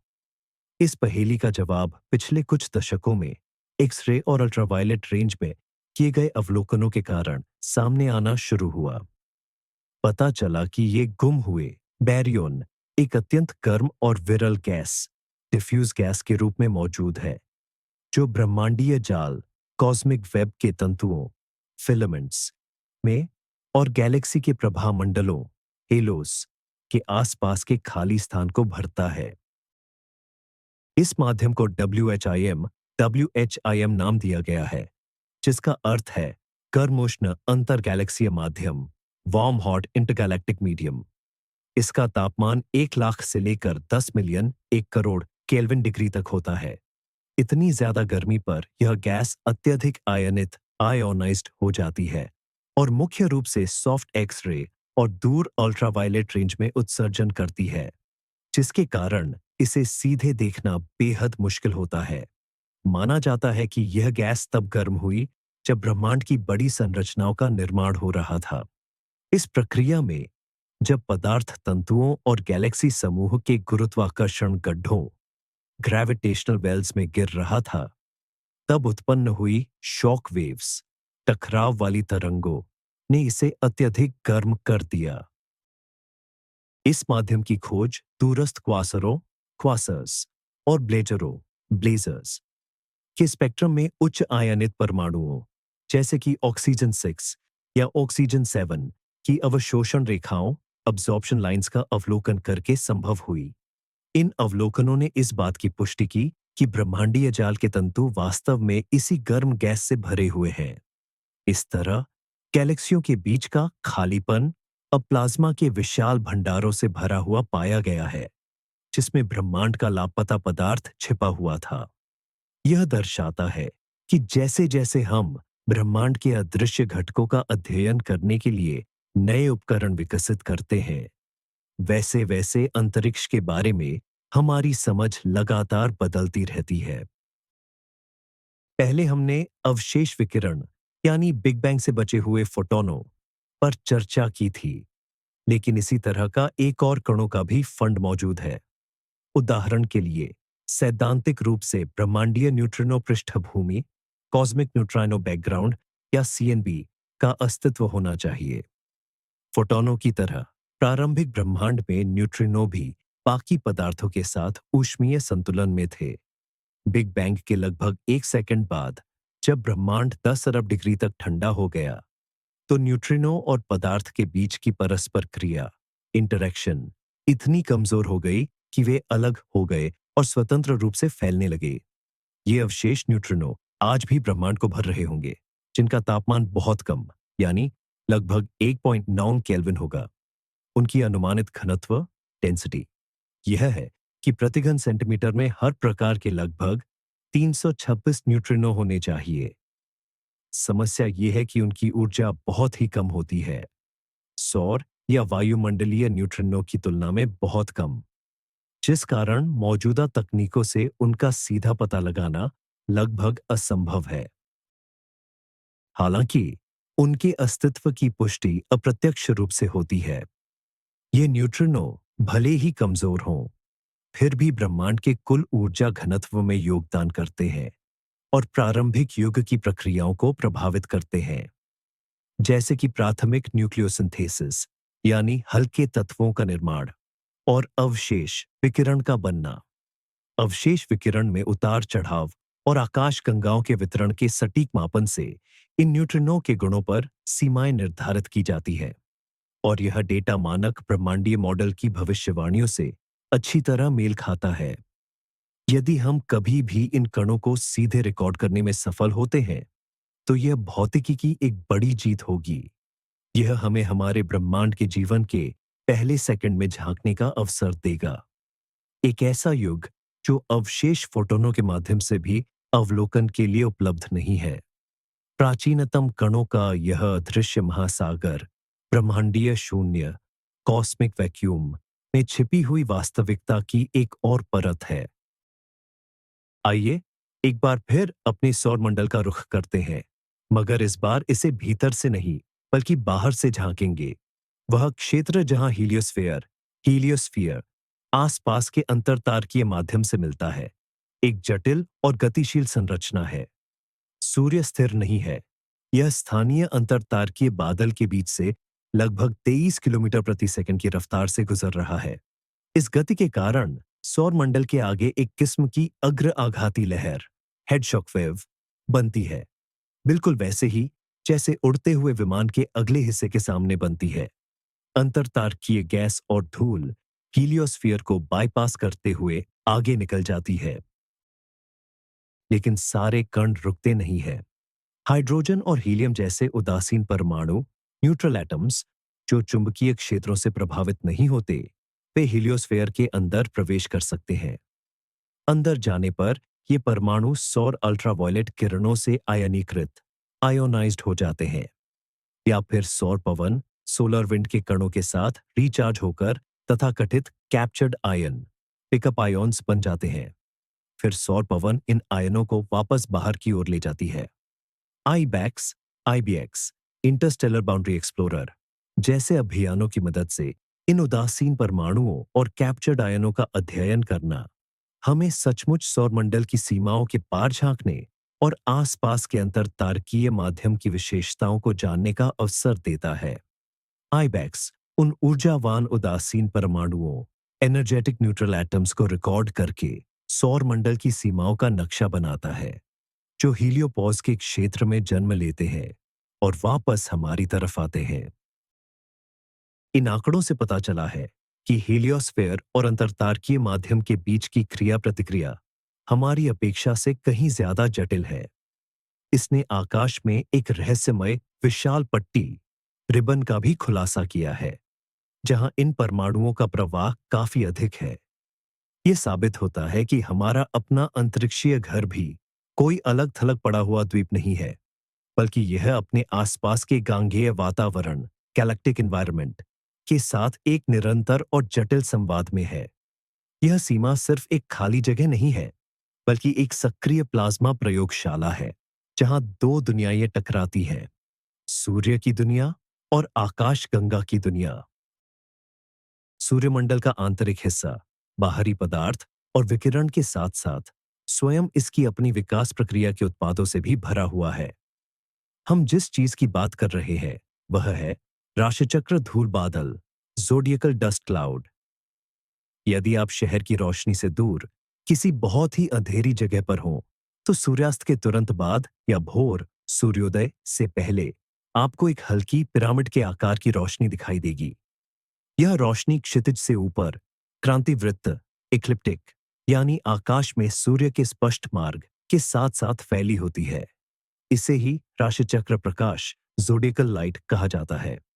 यह कुछ और नहीं बल्कि उन सूक्ष्म धूल कणों पर बिखरा हुआ सूर्य का प्रकाश है, जो ग्रहों के समान ही सूर्य के चारों ओर उसी तल प्लेन में परिक्रमा करते हैं। यह बादल, जिसे अंतर्ग्रहीय धूल इंटरप्लैनेटरी डस्ट भी कहते हैं, 10 से लेकर 300 माइक्रोन आकार के कणों से मिलकर बना है। सवाल यह है, यह धूल आखिर आती कहां से है? इसके मुख्य स्रोत धूमकेतु कॉमेट्स हैं, जो सूर्य के निकट आने पर वाष्पित होते हैं और अपने पीछे धूल और गैस का लंबा श्रृंगार छोड़ जाते हैं। दूसरा मुख्य कारण मंगल और बृहस्पति के बीच स्थित मुख्य क्षुद्र ग्रह बेल्ट मेन एस्टेरॉयड बेल्ट में होने वाली एस्टेरॉयड की टक्करें हैं। हालांकि इस धूल बादल का घनत्व डेंसिटी अत्यंत कम होता है। यह पृथ्वी पर मौजूद सबसे बेहतरीन वैक्यूम चैम्बरों से भी बहुत कम है। फिर भी यह इतना फैला हुआ और व्यापक है कि रात के आकाश में एक दृश्यमान चमक पैदा कर देता है। ये धूल के कण हमेशा के लिए नहीं रहते। सौर विकिरण, सोलर रेडिएशन और सौर हवा सोलर विंड के प्रभाव में वे धीरे धीरे सर्पिल गति करते हुए सूर्य की ओर घिरने लगते हैं, जिसे पॉइंटिंग रॉबर्टसन प्रभाव कहा जाता है। इसका सीधा मतलब यह है कि इस बादल को स्थायी रूप से बनाए रखने के लिए धूमकेतुओं और क्षुद्र ग्रहों से नई धूल का निरंतर प्रवाह कांस्टेंट रिप्लेनिशमेंट आवश्यक है। कभी कभी अपनी कक्षा में घूमती हुई पृथ्वी धूमकेतुओं द्वारा छोड़े गए ऐसे ही धूल के अत्यधिक घने प्रवाह को पार करती है। यह वह समय होता है जब हम उल्का वर्षा, मीटियोर शावर्स या लोकप्रिय भाषा में टूटते तारों की बरसात देखते हैं। आकाश में दिखने वाली हर चमक वास्तव में अंतर्ग्रहीय धूल का एक नन्हा कण है, जो हमारे वातावरण में प्रवेश करते ही जल उठता है। इस प्रकार हमारे सौर मंडल में ग्रहों के बीच का सबसे खाली दिखने वाला स्थान भी धूल से भरा हुआ है, जो लगातार नवीनीकृत होता रहता है और रात के आकाश में सबसे सुंदर और मनमोहक खगोलीय घटनाओं में से एक को जन्म देता है। अब तक हमने उस पदार्थ और ऊर्जा की बात की जिसे हम कम से कम माप सकते हैं या जिनकी उपस्थिति का अनुमान हम अवलोकन ऑब्जर्वेशंस के आधार पर लगा सकते हैं। लेकिन निर्वात वैक्यूम को भरने के लिए कुछ ऐसी परिकल्पनाएं भी हैं जो अधिक काल्पनिक हैं पर सैद्धांतिक रूप से संभव है। इनमें से एक संबंधित है। उन्हें प्रारंभिक ब्लैक होल कहा जाता है। यह ब्लैक होल का एक काल्पनिक प्रकार है जो सामान्य ब्लैक होल जो सितारों के ढहने से बनते हैं के विपरीत महाविस्फोट बिग बैंग के तुरंत बाद यानी ब्रह्मांड की पहली सेकंड में ही बन गए होंगे। उस समय पदार्थ का घनत्व इतना अधिक था कि घनत्व में हल्के से उतार चढ़ाव भी गुरुत्वाकर्षण जनित संकुचन ग्रेविटेशनल कोलैप्स और ब्लैक होल्स के निर्माण का कारण बन सकते थे। इन ब्लैक होल्स का द्रव्यमान बहुत अलग हो सकता था, एक एस्टेरॉयड के द्रव्यमान से लेकर हजारों सूरज के द्रव्यमान तक। वह ब्लैक होल्स जिनका द्रव्यमान एक पहाड़ से कम था, वे अब तक हॉकिंग विकिरण हॉकिंग रेडिएशन के कारण वाष्पित हो चुके होंगे। यह एक क्वांटम प्रक्रिया है जिसके दौरान ब्लैक होल्स धीरे धीरे अपना द्रव्यमान खोते हैं, लेकिन अधिक द्रव्यमान वाले प्रारंभिक ब्लैक होल्स आज तक जीवित रह सकते थे और ब्रह्मांड में स्वतंत्रता पूर्वक घूम रहे होंगे। लंबे समय तक इन्हें डार्क मैटर की भूमिका के लिए एक प्रमुख दावेदार माना जाता रहा है। आखिरकार वे अदृश्य हैं, सामान्य पदार्थ से बने हैं, लेकिन वे नाभिकीय अभिक्रियाओं में भाग नहीं लेते और न ही चमकदार संरचनाएं बनाते हैं। हालांकि कई अवलोकनों, विशेष रूप से गुरुत्वाकर्षण माइक्रोलेंसिंग, जब ऐसी वस्तु किसी दूर के सितारे के आगे से गुजरकर कुछ देर के लिए उसकी चमक बढ़ा देती है, की खोज ने ऐसी वस्तुओं की संख्या पर बहुत कठोर प्रतिबंध लगा दिए हैं। आज माना जाता है कि वे डार्क मैटर का प्रमुख भाग नहीं हो सकते, लेकिन उनकी कुछ संख्या जरूर मौजूद हो सकती है और कुल द्रव्यमान घनत्व में अपना योगदान दे सकती है। ब्रह्मांड की खाली जगह से गुजरने वाले ऐसे भटकते ब्लैक होल को ढूंढना खगोल वैज्ञानिकों के लिए सबसे मुश्किल कामों में से एक है। यह एक और उदाहरण है कि कैसे निर्वात वैक्यूम अपने अंदर उन सबसे विलक्षण एग्जॉटिक वस्तुओं को छिपाए रख सकता है जिनकी हम कल्पना कर सकते हैं। जब हम अंतरिक्ष के खालीपन यानी कॉस्मिक वैक्यूम पर विचार करते हैं, तो इन्फ्लेशन के सिद्धांत को नजरअंदाज नहीं किया जा सकता। यह महाविस्फोट बिग बैंग के ठीक बाद पहली सेकंड के एक छोटे से हिस्से में हुआ ब्रह्मांड के अत्यधिक तेज चरघातांकी विस्तार का एक काल्पनिक दौर है। इन्फ्लेशन का यह सिद्धांत 1980 के दशक की शुरुआत में प्रस्तावित किया गया था। इसका मुख्य उद्देश्य बिग बैंग मॉडल की कुछ बुनियादी समस्याओं को हल करना था, जैसे कि क्षितिज समस्या, होराइजन प्रॉब्लम, कि क्यों ब्रह्मांड के वे अलग अलग हिस्से भी समान तापमान पर हैं जो कभी एक दूसरे से संपर्क नहीं कर पाए, और समतल ज्यामिति समस्या, फ्लैटनेस प्रॉब्लम, कि हमारा ब्रह्मांड यूक्लिडियन ज्यामिति के इतना करीब क्यों है। इस सिद्धांत के अनुसार एक बहुत ही छोटे समय अंतराल में लगभग 1036 से 10 और 35 सेकंड के बीच ब्रह्मांड का आकार कम से कम 10 गुना बढ़ गया। इसे समझने के लिए प्रोटॉन से भी छोटा क्षेत्र फूलकर एक बड़े चकोतरे ग्रेपफ्रूट जितना विशाल हो गया। आखिर किस चीज ने ब्रह्मांड को इतनी तेजी से फैलाया? माना जाता है कि यह वैक्यूम की एक विशेष अवस्था थी जिसे मिथ्या निर्वात फॉल्स वैक्यूम कहा जाता है।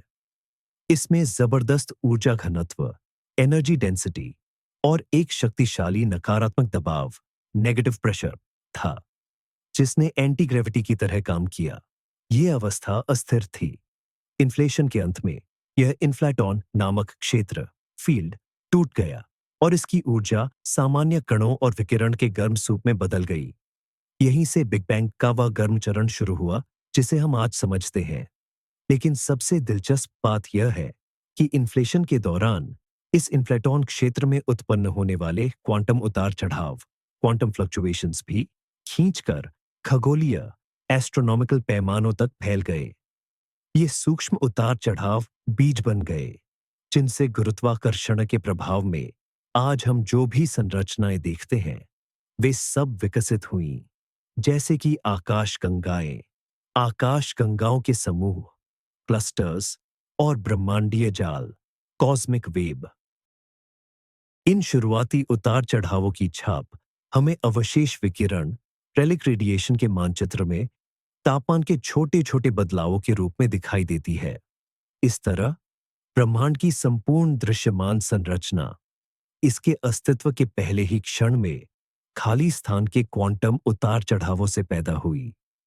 यह शायद सबसे गहरा और आश्चर्यजनक उदाहरण है कि वैक्यूम वास्तव में कितना खाली नहीं है और यह कितना महत्वपूर्ण है।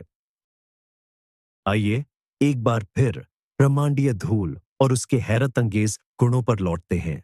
हम हमेशा इसे केवल प्रकाश सोखने वाला एक निष्क्रिय कण मानते आए हैं, लेकिन हाल के शोधों से पता चला है कि यह हमारी सोच से कहीं ज्यादा सक्रिय हो सकती है। उदाहरण के लिए, यह खोजा गया है कि अंतर तारकीय धूल के कण प्रति सेकंड अरबों चक्कर लगाते हुए अविश्वसनीय रूप से तेज गति से घूम सकते हैं। इस सैद्धांतिक रूप से अनुमानित प्रभाव को नैनो कणों का घूर्णन, नैनो पार्टिकल स्पिनिंग नाम दिया गया है।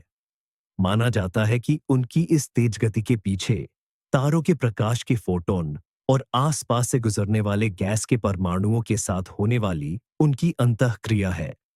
इस तेज घूर्णन के कारण माइक्रोवेव विकिरण उत्सर्जित हो सकता है, जो रेलिक्ट विकिरण, रेलिक्ट रेडिएशन का अध्ययन करते समय प्राप्त होने वाले दूषित संकेतों में से एक है। इसके अलावा विद्युत द्विध्रुवीय क्षण, इलेक्ट्रिक डिपोल मोमेंट वाले ये तेजी से घूमते हुए कण एक कमजोर विद्युत चुंबकीय विकिरण भी पैदा कर सकते हैं। एक और दिलचस्प घटना है धूल के कणों का संरेखण, अलाइनमेंट। अंतरतारकीय माध्यम में पाए जाने वाले लंबे खींचे हुए धूल के कण बेतरतीब ढंग से उन्मुख नहीं होते हैं। वे अपनी लंबी धुरी को कांगीय चुंबकीय क्षेत्र की रेखाओं के लंबवत, परपेंडिकुलर रखने की प्रवृत्ति रखते हैं।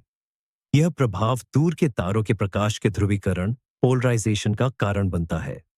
जब प्रकाश संरेखित धूल के बादल से गुजरता है, तो कणों की लंबी धुरी के समानांतर ध्रुवीकृत पोलराइज्ड घटक ज्यादा अवशोषित और बिखरा हुआ हो जाता है। नतीजतन हम तक पहुंचने वाला प्रकाश मुख्य रूप से एक ही दिशा में ध्रुवीकृत होता है। इस ध्रुवीकरण को मापकर खगोलविद कांगेय चुंबकीय क्षेत्र की ज्यामिति और उसकी शक्ति का अध्ययन कर सकते हैं।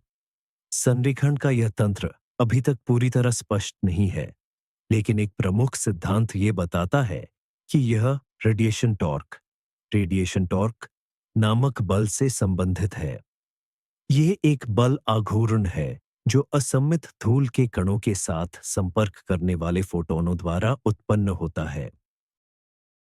इस तरह ये छोटे कण अंतरिक्ष के निर्वात, वैक्यूम में सूक्ष्मदर्शी कंपास, माइक्रोस्कोपिक कंपासेस की तरह व्यवहार करते हैं, अदृश्य चुंबकीय क्षेत्रों की दिशा बताते हैं और हमारी आकाश गंगा की संरचना का एक और रहस्य हमारे सामने खोलते हैं।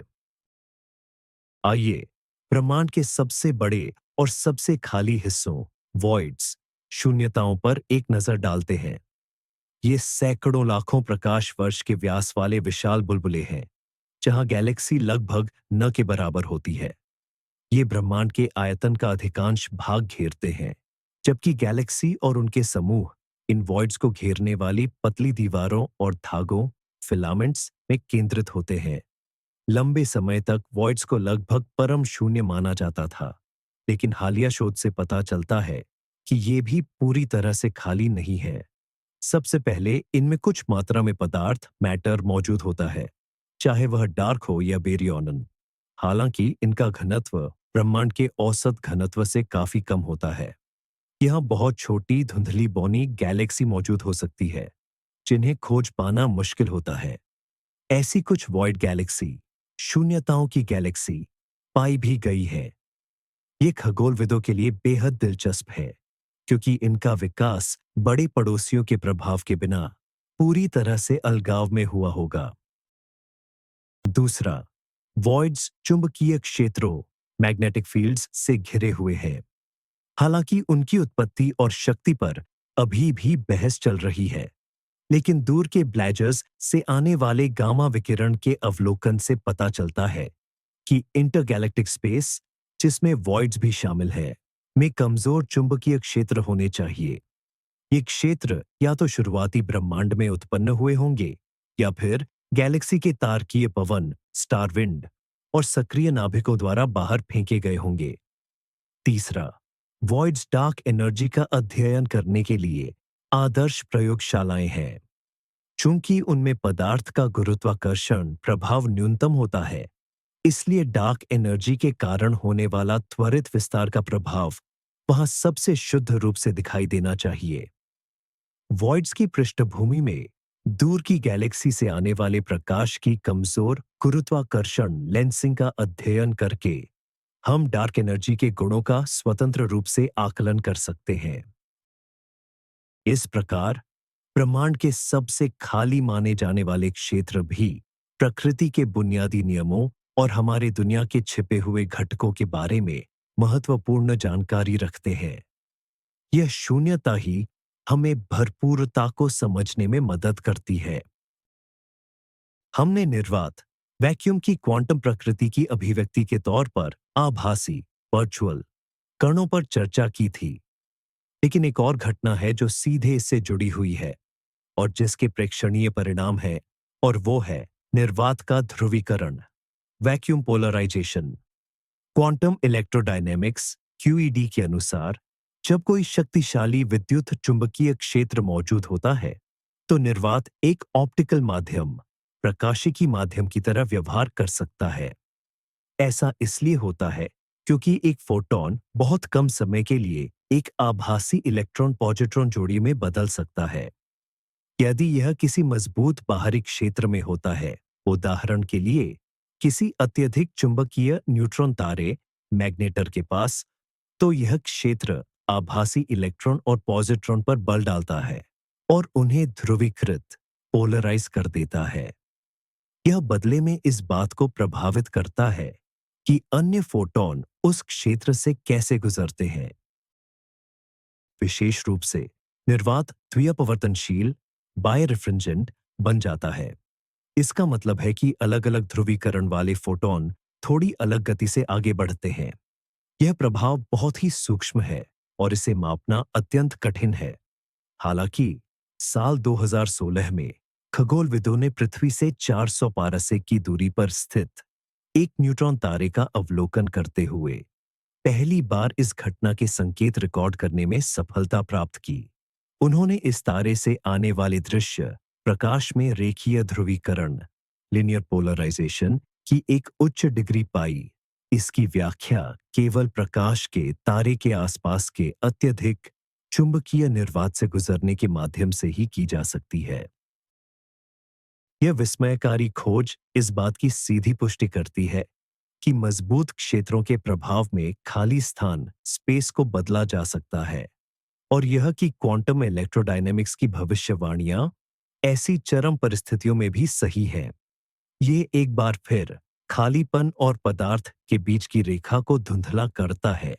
यह दर्शाता है कि निर्वात एक जटिल ध्रुवीकृत होने वाला माध्यम है जिसके गुण बदल सकते हैं।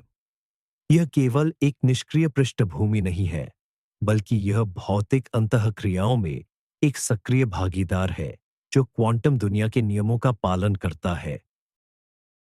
ब्रह्मांडीय निर्वात कॉस्मिक वैक्यूम में एक और रहस्यमय लेकिन सैद्धांतिक रूप से संभव चीज ब्रह्मांडीय डोरियाओं कॉस्मिक स्ट्रिंग्स हो सकती है।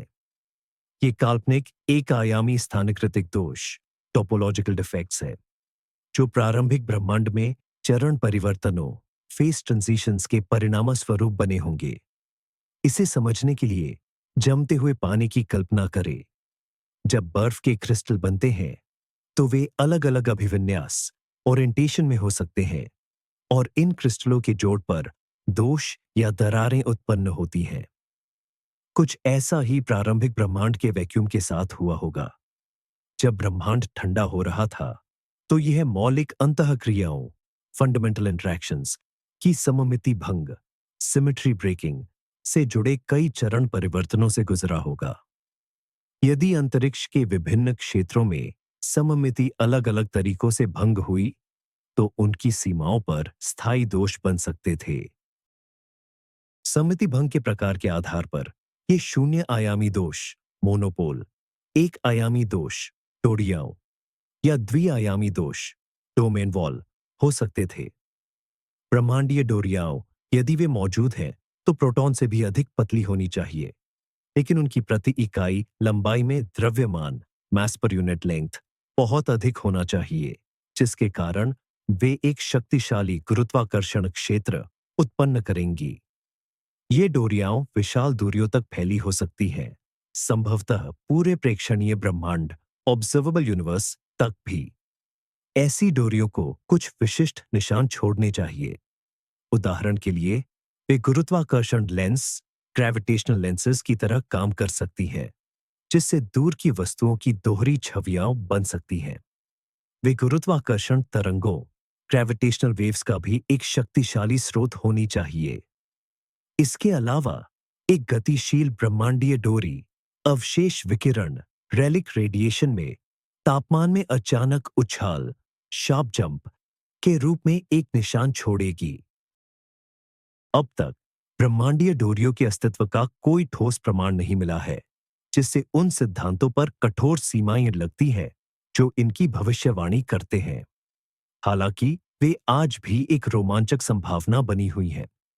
यदि हमें ऐसी एक भी डोरी मिलती है तो यह हमें उन अत्युच्च ऊर्जा भौतिकी सुपर हाई एनर्जीज फिजिक्स की सीधी जानकारी देगी जो हमारे त्वरकों एक्सेलरेटर्स पर संभव नहीं है। यह इस बात का प्रमाण होगा कि निर्वात में एक जटिल स्थानिकृतिक संरचना कॉम्प्लेक्स टोपोलॉजिकल स्ट्रक्चर हो सकती है जो ब्रह्मांड के अस्तित्व के पहले क्षणों के अवशेषों को अपने भीतर संजोए हुए है। निर्वात वैक्यूम को भरने वाली तमाम चीजों की विविधता पर विचार करते हुए हमें पूर्ण शून्य निह शून्य की अवधारणा पर गहराई से सोचना चाहिए। आधुनिक भौतिकी में पूर्ण शून्य या कुछ नहीं एक बेहद जटिल और शायद एक अर्थहीन अवधारणा है। जैसा कि हमने देखा है, अगर हम झात सभी कणों विकिरणों और क्षेत्रों को हटा भी दें तब भी अंतरिक्ष समय स्पेस टाइम स्वयं बचा रहता है। सामान्य सापेक्षता का सिद्धांत जनरल रिलेटिविटी हमें बताता है कि यह अंतरिक्ष समय एक गतिशील इकाई है। यह मुड़ सकता है, फैल सकता है और इसमें कंपन हो सकता है। क्वांटम स्तर पर यह अंतरिक्ष समय आभासी कणों वर्चुअल पार्टिकल्स और ऊर्जा के उतार चढ़ाव से भरा हुआ है। शायद स्वयं अंतरिक्ष समय और इसे नियंत्रित करने वाले भौतिकी के नियम ही वास्तविकता के मूलभूत गुण हैं। इनके बिना किसी अवस्था का होना शायद संभव ही नहीं है। कुछ परिकल्पनाएं हाइपोथेसिस भी मौजूद हैं, जैसे ब्रह्मांडीय प्राकृतिक चयन का सिद्धांत। यह सिद्धांत मानता है कि ब्रह्मांड यूनिवर्सेस अन्य ब्रह्मांडों के ब्लैक होल से पैदा हो सकते हैं और इस प्रक्रिया में भौतिकी के नियम थोड़े बदल सकते हैं। केवल वही ब्रह्मांड बचते हैं जिनके नियम अधिक से अधिक ब्लैक होल बनने में मदद करते हैं। इस परिदृश्य में पूर्ण शून्य के लिए कोई जगह नहीं है। यहां केवल ब्रह्मांडों के जन्म और विकास की एक शाश्वत प्रक्रिया मौजूद है। एक अन्य दृष्टिकोण जो स्ट्रिंग सिद्धांत स्ट्रिंग थ्योरी और एम सिद्धांत एम थ्योरी से जुड़ा है, मानता है कि हमारे 3 स्थानिक और एक सामयिक आयामों के अलावा कई अन्य आयाम भी मौजूद हैं। हो सकता है कि हमारा ब्रह्मांड केवल एक त्रिआयामी ब्रेन हो, जो एक बहुआयामी अंतरिक्ष, जिसे बल्क बल्क कहा जाता है, में तैर रहा है। इस कल्पना में हमारे ब्रह्मांड का निर्वात वैक्यूम एक कहीं अधिक जटिल और बहुआयामी संरचना का केवल एक हिस्सा है। बेशक ये सभी विचार अत्यंत काल्पनिक स्पेक्युलेटिव हैं, लेकिन वे यह दिखाते हैं कि आधुनिक भौतिकी सहज ज्ञान पर आधारित खालीपन की हमारी सहज अवधारणा से कितनी दूर निकल चुकी है। जिसे हम निर्वात कहते हैं, वह वास्तव में प्रकृति की सबसे जटिल और रहस्यमय संस्थाओं में से एक है, जो अपने भीतर हमारे ब्रह्मांड की उत्पत्ति, विकास और अंतिम भाग्य के रहस्यों की चाबियां छिपाए हुए है। अब आइए कुछ ज्यादा व्यावहारिक बातों पर ध्यान दें और समझते हैं कि इस तथाकथित खालीपन वैक्यूम का भरना हम पर और हमारी टेक्नोलॉजी पर सीधा असर कैसे डालता है। हम पहले ही बता चुके हैं कि पृथ्वी का हेलियोस्फीयर हीलियोस्फीयर और मैग्नेटोस्फीयर हमें कॉस्मिक किरणों कॉस्मिक रेस और सौर हवा सोलर विंड से बचाते हैं। लेकिन यह सुरक्षा पूरी तरह से अभेद्य नहीं है। सबसे ज्यादा ऊर्जा वाली कॉस्मिक किरणें वायुमंडल में घुसकर पृथ्वी की सतह तक पहुंच सकती हैं। ये किरणें इलेक्ट्रॉनिक्स में गड़बड़ी पैदा कर सकती हैं, खासकर कंप्यूटरों और सैटेलाइटों के माइक्रोचिप्स में। इसे सिंगल इवेंट अपसेट्स कहा जाता है, जब एक चार्ज्ड कण मेमोरी के एक बिट की स्थिति को बदल देता है। यह हवाई और अंतरिक्ष तकनीक के लिए एक बड़ी चुनौती है। इसके अलावा ऊंचाई पर उड़ने वाले विमानों के क्रू मेंबर्स और कक्षा ऑन ऑर्बिट में मौजूद अंतरिक्ष यात्रियों के लिए कॉस्मिक किरणें रेडिएशन विकिरण की डोज का एक मुख्य स्रोत है। जब मंगल जैसे लंबी अंतर्ग्रहीय इंटरप्लैनेटरी मिशन की योजना बनाई जाती है, तो गैलेक्टिक कॉस्मिक किरणों से बचाव के लिए रेडिएशन शील्डिंग विकिरण सुरक्षा एक प्रमुख तकनीकी समस्या बन जाती है, जिसे हल करना अत्यंत आवश्यक है। सौर फ्लेयर्स सोलर फ्लेयर्स और कोरोनल मास इजेक्शंस, जो सौर हवा के ही तीव्र रूप हैं, भूचुंबकीय तूफान जियोमैग्नेटिक स्टॉर्म्स पैदा कर सकते हैं।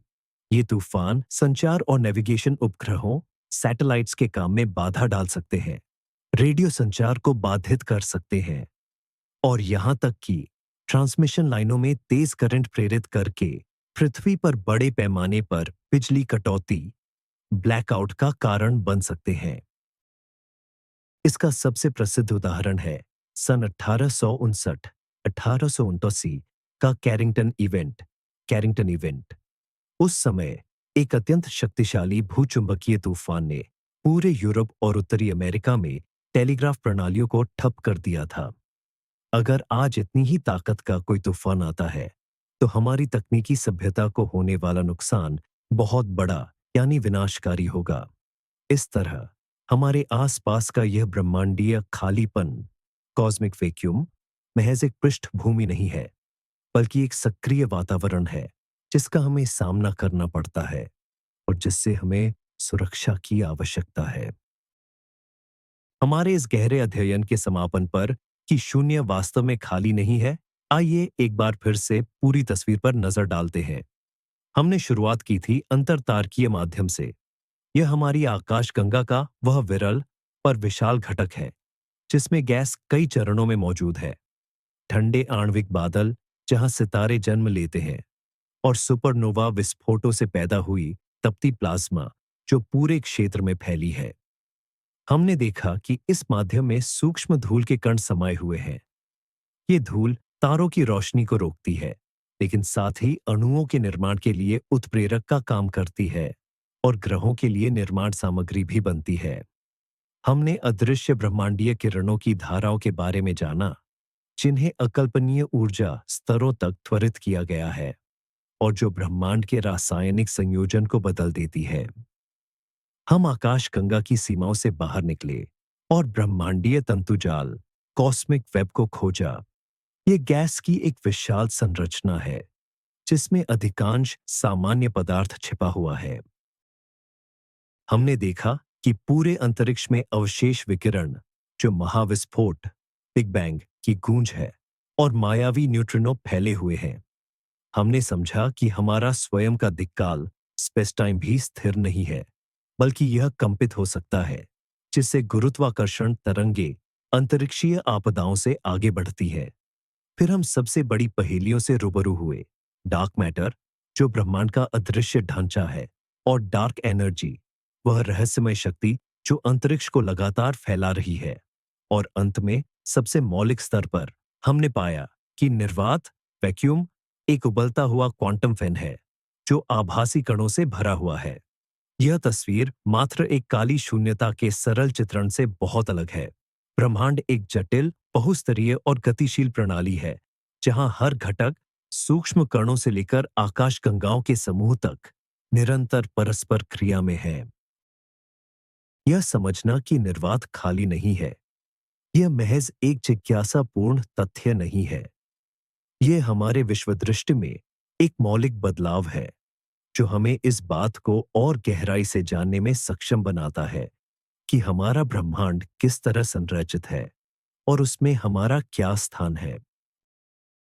तो खाली दिखने वाले अंतरिक्ष में हमारी यह लंबी यात्रा अब समाप्ति की ओर है।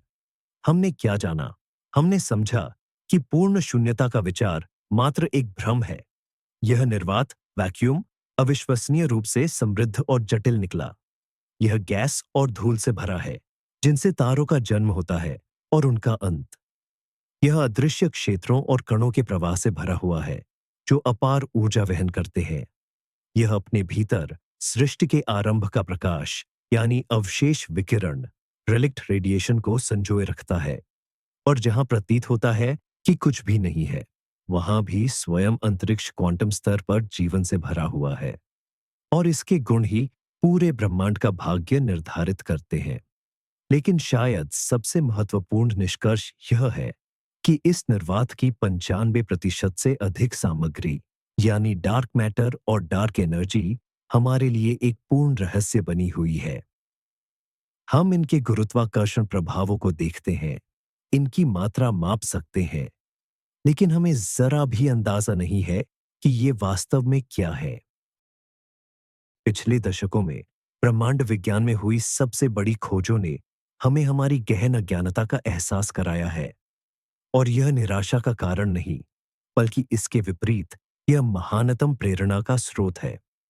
इसका मतलब है कि सबसे रोमांचक खोजें तो अभी बाकी हैं। ब्रह्मांड के रहस्यों में मेरे साथ समय बिताने के लिए धन्यवाद। मुझे उम्मीद है कि यह चर्चा आपको आराम करने और सोने में मदद करेगी और आपके सपनों को सितारों, निहारिकाओं और अंतरिक्ष के रहस्यों से भर देगी। यदि आपको ये यात्रा पसंद आई हो, तो कृपया चैनल को सब्सक्राइब करें और लाइक जरूर करें। और हाँ, कमेंट्स में यह जरूर लिखें कि अंतरिक्षीय निर्वात की किस सामग्री ने आपको सबसे ज्यादा हैरान किया। शुभ रात्रि।